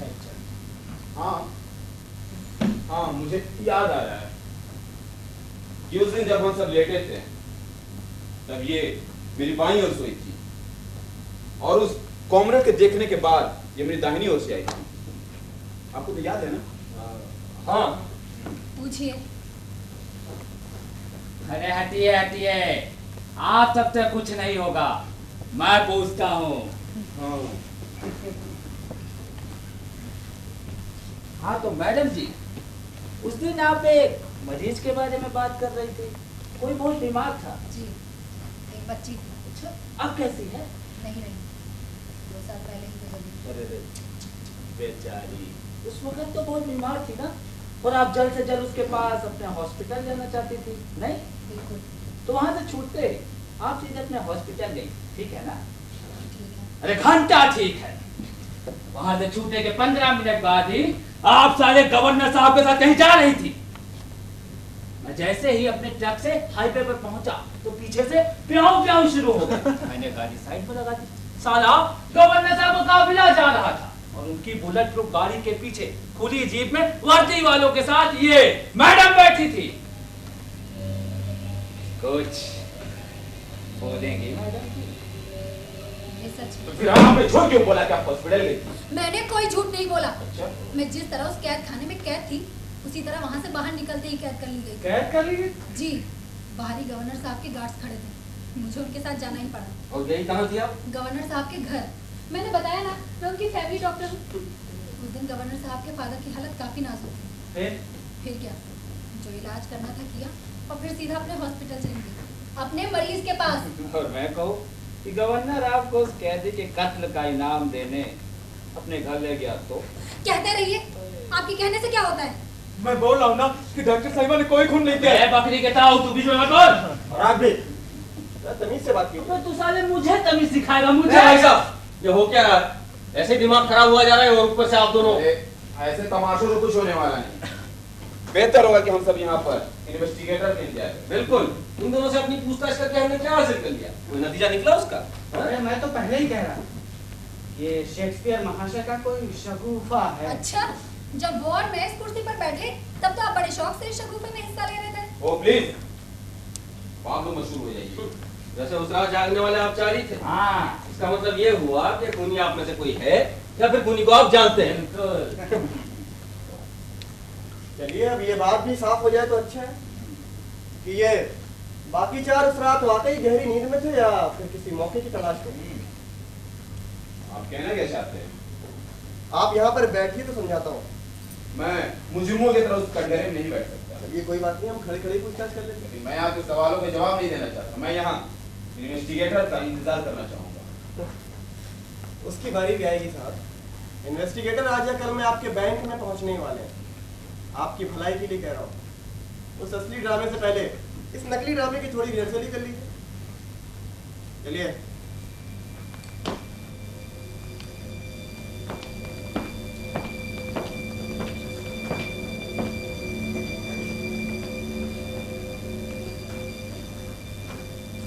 हाँ, तो उस दिन आप बार बार यही कह रहे थे ना कि आपके बैंक में एक एनुअल ऑडिट होना है, जिसके लिए आपका वहां पर होना बहुत जरूरी था। क्यों? मैं बैंक का डायरेक्टर हूँ। हाँ, पिछले 8 साल से। और जब से आप डायरेक्टर बनाए गए तब से आपका हर ऑडिट में मौजूद होना जरूरी था और अब रहे भी थे ना।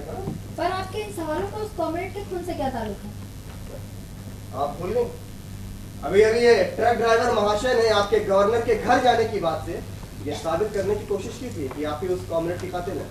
तो आप अपने सवालों से क्या ये साबित करना चाहते हैं कि डायरेक्टर साबित होनी है? चलिए ठीक है, मैं कोई सवाल नहीं पूछता, एक हकीकत बताता हूँ। 8 साल पहले जब से ये बैंक के डायरेक्टर बनाए गए तब से इनके बैंक में एक बेनामी अकाउंट खुला है जो कि हमारे गवर्नर साहब चला रहे थे। ओह, तो आप गवर्नर के काले धंधों में भी हिस्सेदार थे? अरे ये गवर्नर तो साला बड़ा हरामी निकला, चुन चुन कर लाया था सबको। यानी कि अगर आपके बिना बैंक का ऑडिट हो जाता तो इससे तो आपको डायरेक्टर की पोस्ट से हट होना पड़ता। यानी इसका मतलब तो ये होता है कि ये तो आपके लिए एक लालच भी था और एक डर भी। क्या ये एक वजह नहीं हो सकती कि उस कॉमरेड का खून इन्होंने कर दिया? मैंने कोई खून नहीं किया। और हाँ, ये सच है कि मैं उस ऑडिट में जाने के लिए उतावला था ताकि उस बेनामी खाते की वजह से मैं अपनी नौकरी और उससे ज्यादा अपनी इज्जत न खो। कैसे इज्जत की बात कर रहे हैं आप? इन 8 सालों में कभी आपको ये नहीं महसूस हुआ कि एक ना एक दिन गवर्नर के साथ साथ आपकी भी ये काली करतूतें पकड़ी जा सकती हैं? ओह, ये आपकी जुबान है। अभी थोड़ी देर पहले तो आप गिड़गिड़ा रही थी कि गवर्नर साहब के बॉडीगार्ड्स आपको जबरदस्ती ले गए थे। अब आपको ये नहीं समझ में आया कि गवर्नर के उस मुर्दा बाप से ज्यादा वो जरूरी बीमार बच्ची है। लेकिन मेरे पास और चारा ही क्या? फिर भी ये कैसे मान लिया जाए कि आप खून नहीं कर सकते? क्योंकि ये भी तो नहीं माना जा सकता इंजीनियर साहब कि यही खूनी है, क्योंकि इनसे पहले भी ये डॉक्टर साहिबा और लेखक महोदय के पास भी खास वजह से खून करने के। जब तक पूछताछ पूरी नहीं हो जाती हम किसी को भी मुजरिम नहीं ठहरा सकते।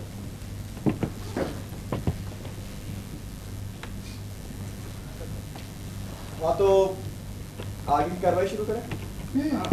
बिल्कुल, मुझे भी कुछ पूछना था इनसे। चलिए जनाब, अब आपकी बारी है। अब ये भी पूछेंगी।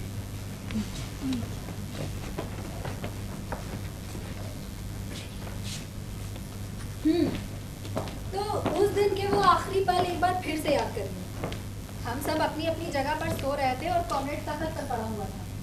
सबसे पहले ये ट्रक ड्राइवर जागा था और उसके बाद ये बैंक डायरेक्टर। सही कह रही हूँ ना? जी। उसके बाद मैं जागी थी। तभी किसान चीखा था कि कॉमरेड को कुछ हो गया है। मैं झपट कर उसके पास गई, तभी आपने चौकीदार को आवाज दी थी। याद है?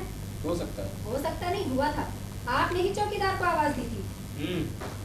मुझे भी याद, इन्होंने ही चौकीदार को पुकारा था। औरों को भी याद होगा। हाँ, तो आप ये बताइए कि आप जब चौकीदार को आवाज दे रहे थे तो उस वक्त आप कहाँ पर थे? कहाँ थे मतलब? वहीं सबके साथ। हाँ, वही मतलब उस कोठरी में कहाँ थे? अच्छे से याद कर लीजिए। मुझे याद नहीं। मुझे याद है, ये जंगले के पास खड़े चौकीदार को आवाज दे रहे थे। बिल्कुल ठीक। अब आपको याद आया?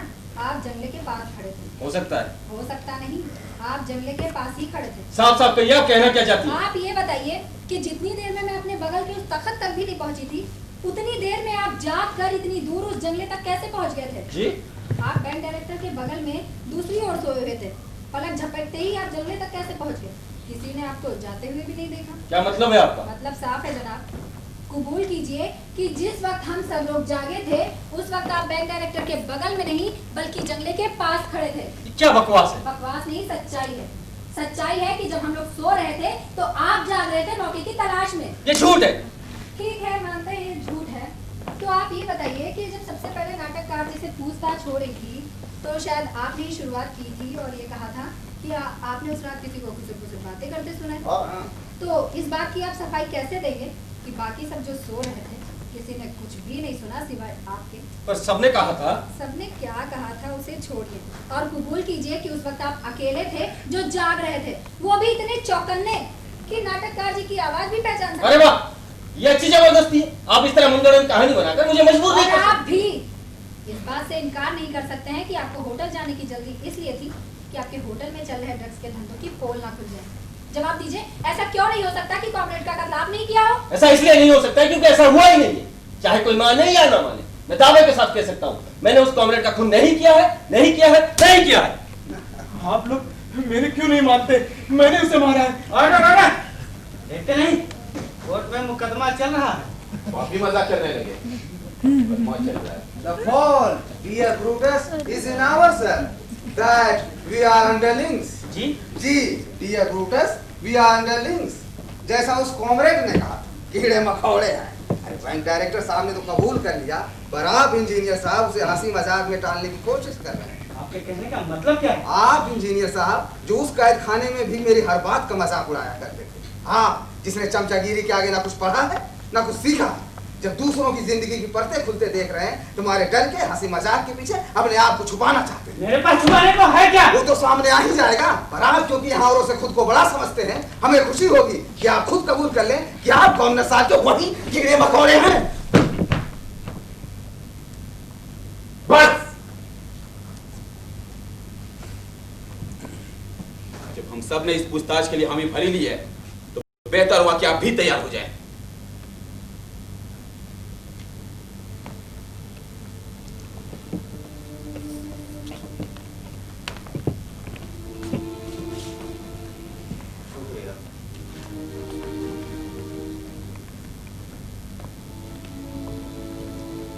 उस दिन आप शुरू से ही प्यास की रट लगा रहे थे। लीजिए पानी पीजिए। हमारे और आपकी तरह ये पानी नहीं, केवल बियर पीते हैं। इसका इस पूछताछ से क्या ताल्लुक है? अच्छा, उस दिन कैद खाने से छूटते ही आप सड़क के कोने वाले बार में बियर पीने गए थे, नहीं? माँ फिरा के मुझे फंसाने की कोशिश मत कीजिए। मैं जानता हूँ इस बंगले के दूर दूर तक कोई बार नहीं। फिर भी बता देता हूँ, उस बंगले के पास पुलिस हेडक्वार्टर में गया था। आप खुद गए थे, डॉक्टर साहिबा की तरह जबरदस्ती नहीं ले जाए गए। जी जी, ये अजीब बात नहीं है कि हमारे प्यास की जान निकली जा रही हो और आप खुद चलकर पुलिस हेडक्वार्टर जाते हैं, या आपके बियर का इंतजाम पुलिस ने ही कर रखा? जवाब दीजिए। आप पुलिस हेडक्वार्टर क्या करने गए थे? मुझे कुछ और काम था। अच्छा चलिए फिर हम भी कुछ और बात करते हैं।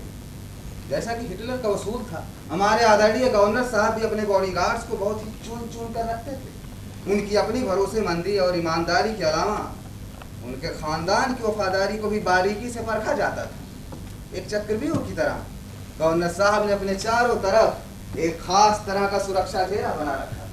बाहर आम पुलिस वाले और अंदर खास अफसर। इस तरह से ऐसे बॉडीगार्ड्स जिन पर किसी तरह का कोई शक नहीं किया जा सकता था।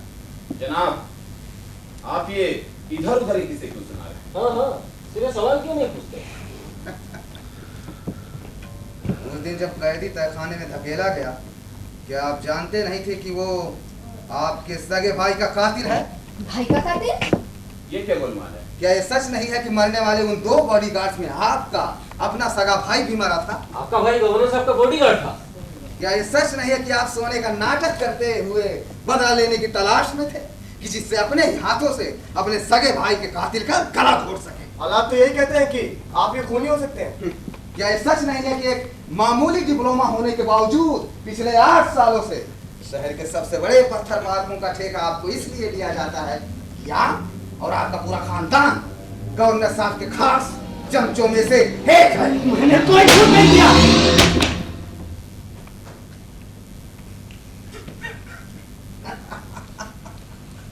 तो फिर इस बेचारी कुर्सी पर क्यों नाराज होते हैं सरकार?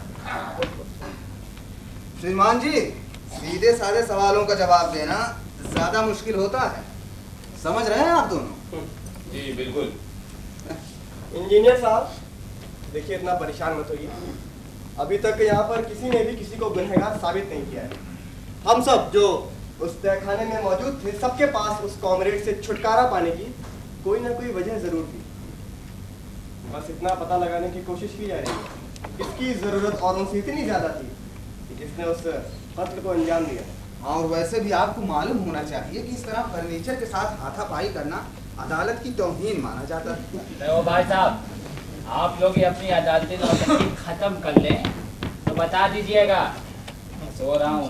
और आप करते भी क्या हैं? इस कैद खाने में भी तो यही कर रहे थे, सोते हैं, गालियां देते हैं या फिर हाथापाई पर उतर आते हैं। ओए, लेडीज समझ कर लिहाज कर रहा हूँ, समझी? वरना घंटा कर लोगे बदतमीज। मैं चाहूँ कि ये पल भर में तेरा हाथ कंधे से अलग करके खिड़की से बाहर फेंक सकता हूँ। दोबारा ऐसी हरकत मत करना।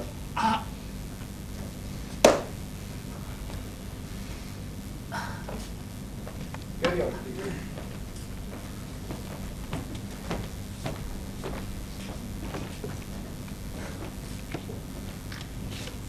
बहुत दर्द हो रहा है। अब पता लगा उस कॉमरेड पर क्या बीत रही होगी जब तुम उसके ऊपर लात और घूंसे बरसाए जा रहे थे, वो भी तब जब वो बेचारा 10 दिन की मार खा चुका था।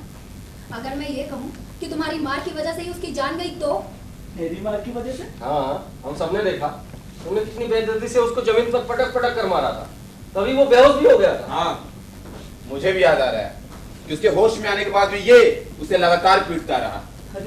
अरे वो मेरी मार की वजह से नहीं मरा था, वो तो बेहोश हो गया था, मगर साला जिंदा था। और उसके बाद तो सब सो गए थे ना? सब नहीं सोते साहब, हम चारों में तय हुआ था कि हम बारी बारी जाकर पहरा देंगे ताकि आप उस पर हाथ ना छोड़ सकें। पर मैं तो सो गया था। हो सकता है कि कॉमरेड तुम्हारे हाथ में इतनी मार खाने के बाद अपनी बेहोशी में ही मर गया हो। मैडम जी, आप मेरी बात नहीं समझ रहे। बेहोशी में नहीं मरा था वो, उसका गला घोटा गया। सब जानते हैं। कोई नहीं जानता है, सिर्फ मैं जानती हूँ क्योंकि मैं एक डॉक्टर हूँ। आपके कहने का मतलब क्या? मतलब ये कि जब इस ट्रक ड्राइवर ने अपनी पूरी जोर आजमाइशी कर ली, हर तरह से उसे पीटने के बावजूद भी जब उस बेचारे ने अपना मुंह नहीं खोला, उल्टे ये खुद पसीना पसीना हो गया, तो ऐसा क्यों नहीं हो सकता कि हमारे गुस्से के या हमारे बेइज्जती के इसी ने उसकी जान ले ली हो? हाँ। वाह वाह साहब वाह, कैद खाने में पड़े सबके सब साले उस वक्त अपनी अपनी फटी को रो रहे थे। होटल में जरूरी काम है, बच्ची बड़ी बीमार है, और बैंक में पता नहीं क्या लुक्खा लस्सन है। साले सबके सब अपना अपना खूंटा पकड़े रांडो की तरह भाई भाई कर रहे थे। ये गवर्नर साहब के ललुए होटल वाले, ये उनके चटुए बैंक मैनेजर, और ये उनके तलुए इंजीनियर। इन्होंने ही कहा था ना कि हमें सख्ती से काम लेना होगा, मेरे सामने में परमिशन दी है। अरे सख्ती इनके गूदे में होती तो साले कातिल के आगे घुटनों पर देकर भैया भैया थोड़ी कर रहे होते। जब मैंने सख्ती से काम लिया तो साले सबके सब मन ही मन में फुलझड़ियां छोड़ रहे थे। साले आज सब कुछ ही से सवाल करते हैं। कौन कहता है कि हिंदी भाषा में सशक्त शब्दों की कमी है? साहब मुझसे कब पूछताछ करते? अब कोई पूछताछ नहीं होगी, बहुत हो चुका है ड्रामा। अब जो कुछ होगा इन्वेस्टिगेटर के आने के बाद होगा। अरे भाई साहब, आप क्यों इतने उतावले हो रहे हैं? आपकी बारी आएगी सबके बाद। पर क्यों? मैं तो शुरू से ही कह रहा हूँ कि मैंने उसे मारा है। अरे सबसे पहले मुझसे पूछताछ कर ली होती तो सब इतनी तकलीफ न होती। अरे वो मेरे बकरी के बाप, आप चुप भी करेगा और कहा ना कि और कोई पूछ नाटक और ड्रामा नहीं चलेगा। कहा ना मतलब किसने कहा? जब हम सब इस बात के लिए राजी हुए थे तो इन दोनों को इस तरह कैसे रखा जा सकता? हाँ बिल्कुल, ये यूनिवर्सिटी में स्टूडेंट है ना, इनकी भी कुछ तो हिस्ट्री होगी, इसकी वजह से इनको उस तहखाने में रखा गया था। जो कुछ भी हो, जो होगा इन्वेस्टिगेटर के आने के बाद होगा। इन्वेस्टिगेटर यही मौजूद है।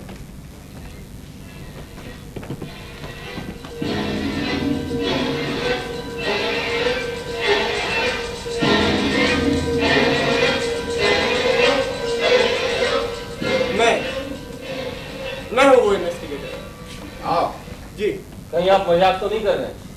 शायद ये इस नाटक में एक नया मोड़ लाने की कोशिश कर रहा है। एक मिनट, जब उस कॉमरेड का कत्ल हुआ था तो हम सब वहाँ पर मौजूद थे, मुलजिम थे, और आप भी। हाँ, तो आप फिर कब इन्वेस्टिगेटर बने? और कहीं इसलिए तो नहीं कि पूछताछ की बारी आपकी आने वाली है। मुझे तो लगता है ना तो मैं आप लोगों को इन्वेस्टिगेटर के नाम से डरा रहा हूँ और ना ही आप लोगों की इन्वेस्टिगेशन से डर रहा हूँ। मेरे इन्वेस्टिगेटर होने पर आप में से किसी को भी शक हो तो आप दरवाजा खड़काकर पहरेदार को अंदर बुला सकते हैं, वो आपको सब समझा देंगे। और जहाँ तक रहा इस पूछताछ का सवाल, तो मैं खुद इस कटघरे में आकर बैठा हूँ, इसीलिए मैंने अपने इन्वेस्टिगेटर नाम की वर्दी का ये आई कार्ड और ये पिस्तौल निकाल कर अलग कर दिया है। अब मैं वही स्टूडेंट हूँ जो आप लोग के साथ उस तहखाने में मौजूद था, ठीक वैसा ही मुल्जिम जैसा कि हम सब 8 के 8 हैं। पूछिए जो भी पूछना चाहे। जनाब, मेजबान तो बाहें पसारे स्वागत कर रहा है, लेकिन दरवाजे पर खूंखार कुत्ता भौंक रहा हो तो मेहमान अंदर कैसे जा सकता है? आप चाहें तो इस खूंखार को अपनी जेब में भी रख सकते हैं।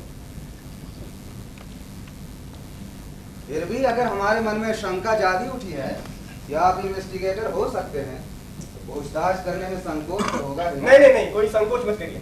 देखिए, मैंने तो पहले भी कहा है कि किसी भी सवाल को बेहुदा नहीं समझूंगा। पूछिए। अगर आप ही इन्वेस्टिगेटर हैं तो इतनी देर के बाद छिपाए क्यों रखी? आपको याद है हमारे कैप्टन साहब ने कहा था कि सबसे अच्छा तो यही होगा कि मुजरिम खुद अपना जुर्म कबूल कर ले, और दूसरा तरीका यह था कि हम आपस में ही कोई पूछताछ कर लें। अब जब हम आपस में पूछताछ कर ही रहे थे तो मुझे ऐसी कोई जरूरत महसूस नहीं हुई, इसलिए। पर आप इन्वेस्टिगेटर, आप वो हमारे साथ कैद में थे ना? जी हाँ। तो आप भी उतना ही गुनहगार हुए जितना कि हम सब। तो खुद एक गुनहगार अपने गुनाह का इन्वेस्टिगेटर कैसे? आपको याद है उस कैद खाने में हम 9 लोगों में से 7 लोग उस कॉमरेड के खिलाफ थे, मैं उसके पक्ष में था, और ये नाटककार महोदय ना उसके पक्ष में थे ना विपक्ष में। सिर्फ आप 7 लोग ही थे जिन्होंने हर तरह से अपनी बेगुनाही की दुहाई देते हुए उस कॉमरेड की विचारधारा को बदलने की कोशिश की थी, मगर बदल नहीं सके थे। जानते हैं क्यों? क्योंकि आपकी अपनी कोई विचारधारा नहीं थी। तो आपके इस भाषण से सवाल का जवाब कहाँ मिलता है? उस दिन उस कॉमरेड की मौत बेशक हुई हो, मगर उसकी विचारधारा की मौत नहीं हुई, जिसका सबूत आज आप देख रहे हैं कि उस बर्बर गवर्नर का नामो निशान मिट चुका है। मैं क्योंकि उसकी विचारधारा से सहमत था, इसलिए उस गैर से छूटते ही उसके साथियों से जा मिला। यानी इनाम के तौर पर आपको इन्वेस्टिगेटर बनाया ताकि आप उस कॉमरेड के कत्ल से बाइज्जत बरी हो सके। अभी तो पूछताछ जारी है मैडम, मुझ पर लगा इल्जाम साबित नहीं हुआ है, ठीक वैसे ही जैसे यहाँ पर कोई भी मुजरिम साबित नहीं हुआ है। तो क्या वो गवर्नर अभी जिंदा है? नहीं, उसे जिंदा रखना उतना ही खतरनाक होता जितना कि उस कॉमरेड को जिंदा रखना उस गवर्नर के लिए हुआ।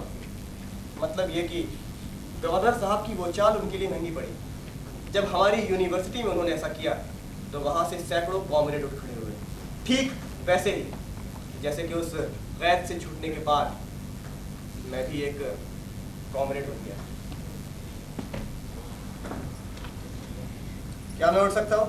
जी नहीं, मुझे कुछ पूछना है, और मुझे पूछना है उस इन्वेस्टिगेटर से जो हम में से किसी एक को मुजरिम करार करने को उतावला है। उस दिन जो कैदी हमारे साथ तहखाने में कैद था वो एक खूनी था। आपने उसकी विचारधारा की तारीफ में बड़े लंबे पुल बांधे थे, जबकि वो सिर्फ एक खूनी था, सिर्फ एक खूनी, उसने शहर के 2 नागरिकों का खून किया। उसे मालूम नहीं था और ना ही उसने किसी से पूछा, न जानने की कोशिश की कि उन 2 बेगुनाहों के अपने सिद्धांत और उनकी अपनी विचारधारा क्या है। और आज आप हमें यहाँ गिरफ्तार करके ले आए। आज भी मिस्टर इन्वेस्टिगेटर, आप किसी और की विचारधारा जानना नहीं चाहते, क्योंकि इस विचारधारा नाम के छलावे के पीछे बदले की भावना, खून खराबा, कत्लो गारत और हुकूमत के लालच के सिवा कोई विचारधारा नहीं। आपको कुछ पूछना था, शायद पूछा नहीं अभी तक। सवाल तो कई आपके जहन में कौद रहे होंगे जनाब। रात में भी तो गवर्नर साहब की तरह इन्वेस्टिगेटर का नकाब बोल रखा है। बुरा मत मानिए, पर मुझे एलिगेटर याद आता है, मोटी मजबूत खाल हो। खैर, आप सवाल का इंतजार कर रहे थे तो पूछता हूं।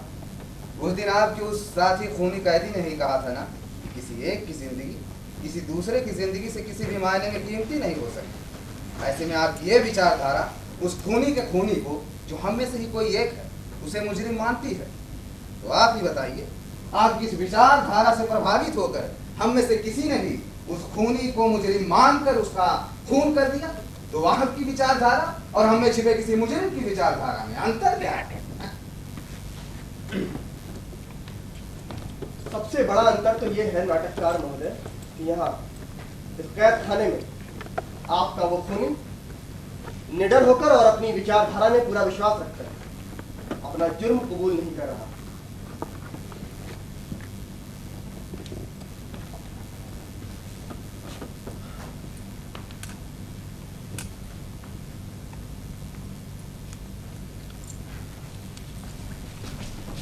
अरे, अगर मैं कहूं कि आप अपना जुर्म कबूल कर लें या मौत, तो मैं पूरे विश्वास के साथ यही कहूंगा कि मैंने कोई जुर्म नहीं किया। अरे रुक जाइए, ये क्या कर रहे हैं आप? साहब,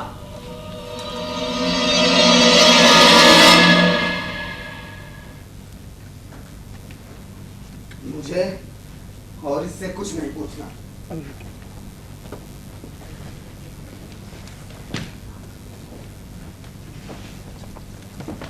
साहब, अब तो मेरी ही बारी है ना।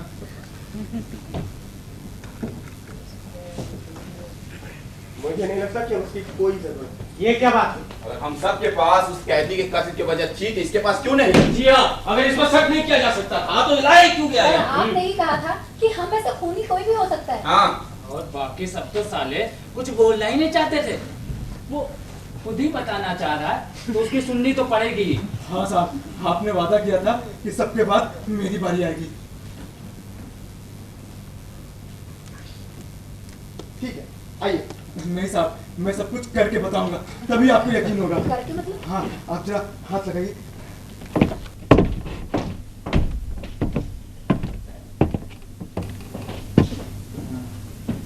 ये समझिए कैदी का तखत था जो यहाँ था। हाँ, आप याद कीजिए, यहाँ पे ये बैंक वाले बाबू थे और उसके बगल में यहाँ ये होटल वाले बाबू, और उसके हाँ इधर ये ट्रक वाले भैया, और डॉक्टर साहिबा, हाँ डॉक्टर साहिबा यहाँ थी, जो पहले यहाँ थी, फिर उसके बाद यहाँ आकर के सो गई थी। मैं यहाँ था। हाँ, और मेरे आगे ये भैया थे। हाँ, और वो पिंडर कोने में था तो? हाँ, जब हम चारों में तय हुआ था कि हम बारी बारी जाग कर पहरा देंगे, तभी मैं जान गया था कि मुझे मौका मिल जाएगा, इसलिए मैंने बात की बारी मांगी। याद है ना डॉक्टर साहिबा? अगर पहले पहले देते ना तो सभी सोए न होते, इसीलिए। हाँ, अरे पर तुमने किया क्या? उन्होंने कुछ नहीं किया है। अरे आप उसे कहने दीजिए प्लीज। फिर मैं धीमे से उठा, देखा सभी सो रहे हैं, और तभी मैं घूम कर उस कैदी के तखत के पास आ गया। बकवास कर रहे हैं आप। अगर आप यूं आते तो फिर आहट आ ही जाती। नहीं साहब, उस दिन भी मैं नंगे पाँव था, आज की तरह। देखिए ना, मेरे चलने से कोई आवाज नहीं आती, और उस दिन तो मैं और संभल के चला था। हाँ, फिर क्या हुआ? फिर मैंने देखा कि वो तब भी बेहोश है, और फिर मैं घूम गए और उसके पास आ गया, और फिर मैंने उसका गला घोट दिया। अच्छा, ये किसी रस्सी से क्या था या अपने हाथों से ही? नहीं साहब, बड़े मजबूत हाथ हैं, किसान हो ना, देखिए ना। आप ये जितने भोले दिखते हैं ना, उतने भोले हैं नहीं। मगर बेवकूफ है। हाँ साहब, लेकिन मैंने ये खून किया है। आप ये इस तरह ये नाटक करके समझते हैं कि आप कैसे ख्याली किससे को हम सब सच मान लेंगे। क्यों साहब, और लोग जो भी कह रहे थे वो तो अपने सच मान लिया। हाँ, ये खुद ही कह रहा है, कैदी की मौत इसी के पैर के बारे में हुई है। और नहीं तो क्या? अच्छा, अपने अपने मतलब की बात आपको याद है, और ये भूल गए कि इसने ये भी कहा था कि इसकी आंख लग गई थी। तब मैंने झूठ बोला था साहब। तब झूठ बोल सकते थे, तब झूठ नहीं बोल सकते हो। आप जानबूझकर किसी और को जेल में अपने सर पर क्यों डाले?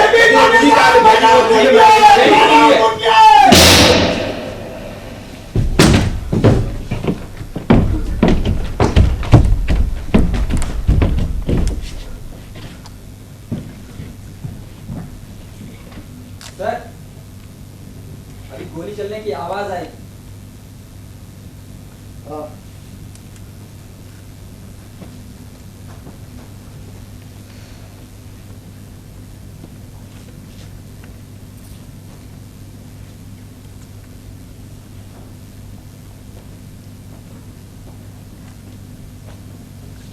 कैप्टन साहब से कह दो कि मुजरिम ने जुर्म कबूल कर लिया है और एक स्ट्रेचर का इंतजाम कराओ। क्यों? उनकी आंखों में आंखें डालकर देखिए, यही सवाल वो आपसे पूछना चाह रहे हैं। आप क्यों ऐसा करना चाह रहे थे? ओके, इन्होंने हो सकता है आपने शायद सच ही कहा था। गवर्नर ने चुन चुन कर सबको इकट्ठा किया था।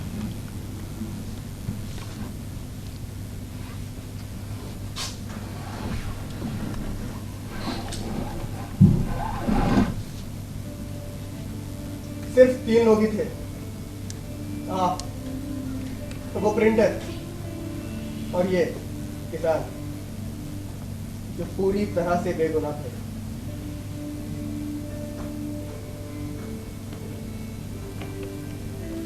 मैं भी गुनहगार था, जी हाँ, और मेरा गुनाह यह था कि कॉन्वोकेशन हॉल के उस हादसे में मैं तमाशबीन बना देखता रहा, जब उन 50 लड़कों ने पीट पीट कर उन 3 की जान ले ली जिनके पास बम मिले थे।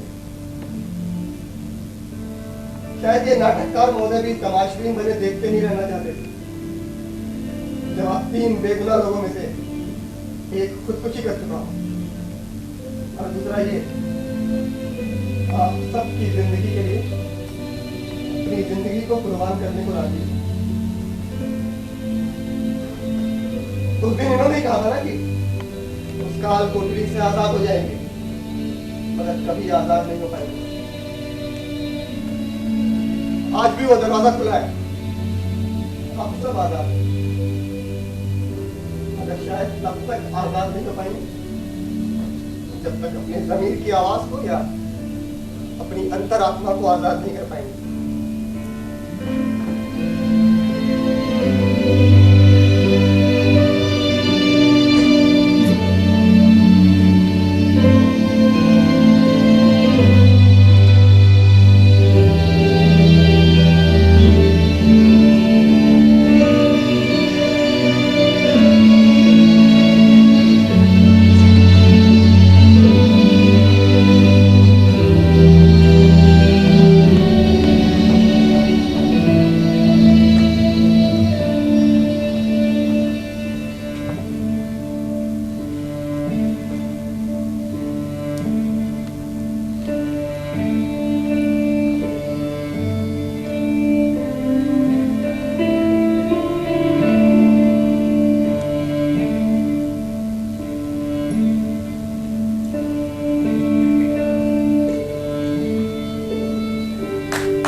जिम्मेदारी हमें जीने नहीं देगी।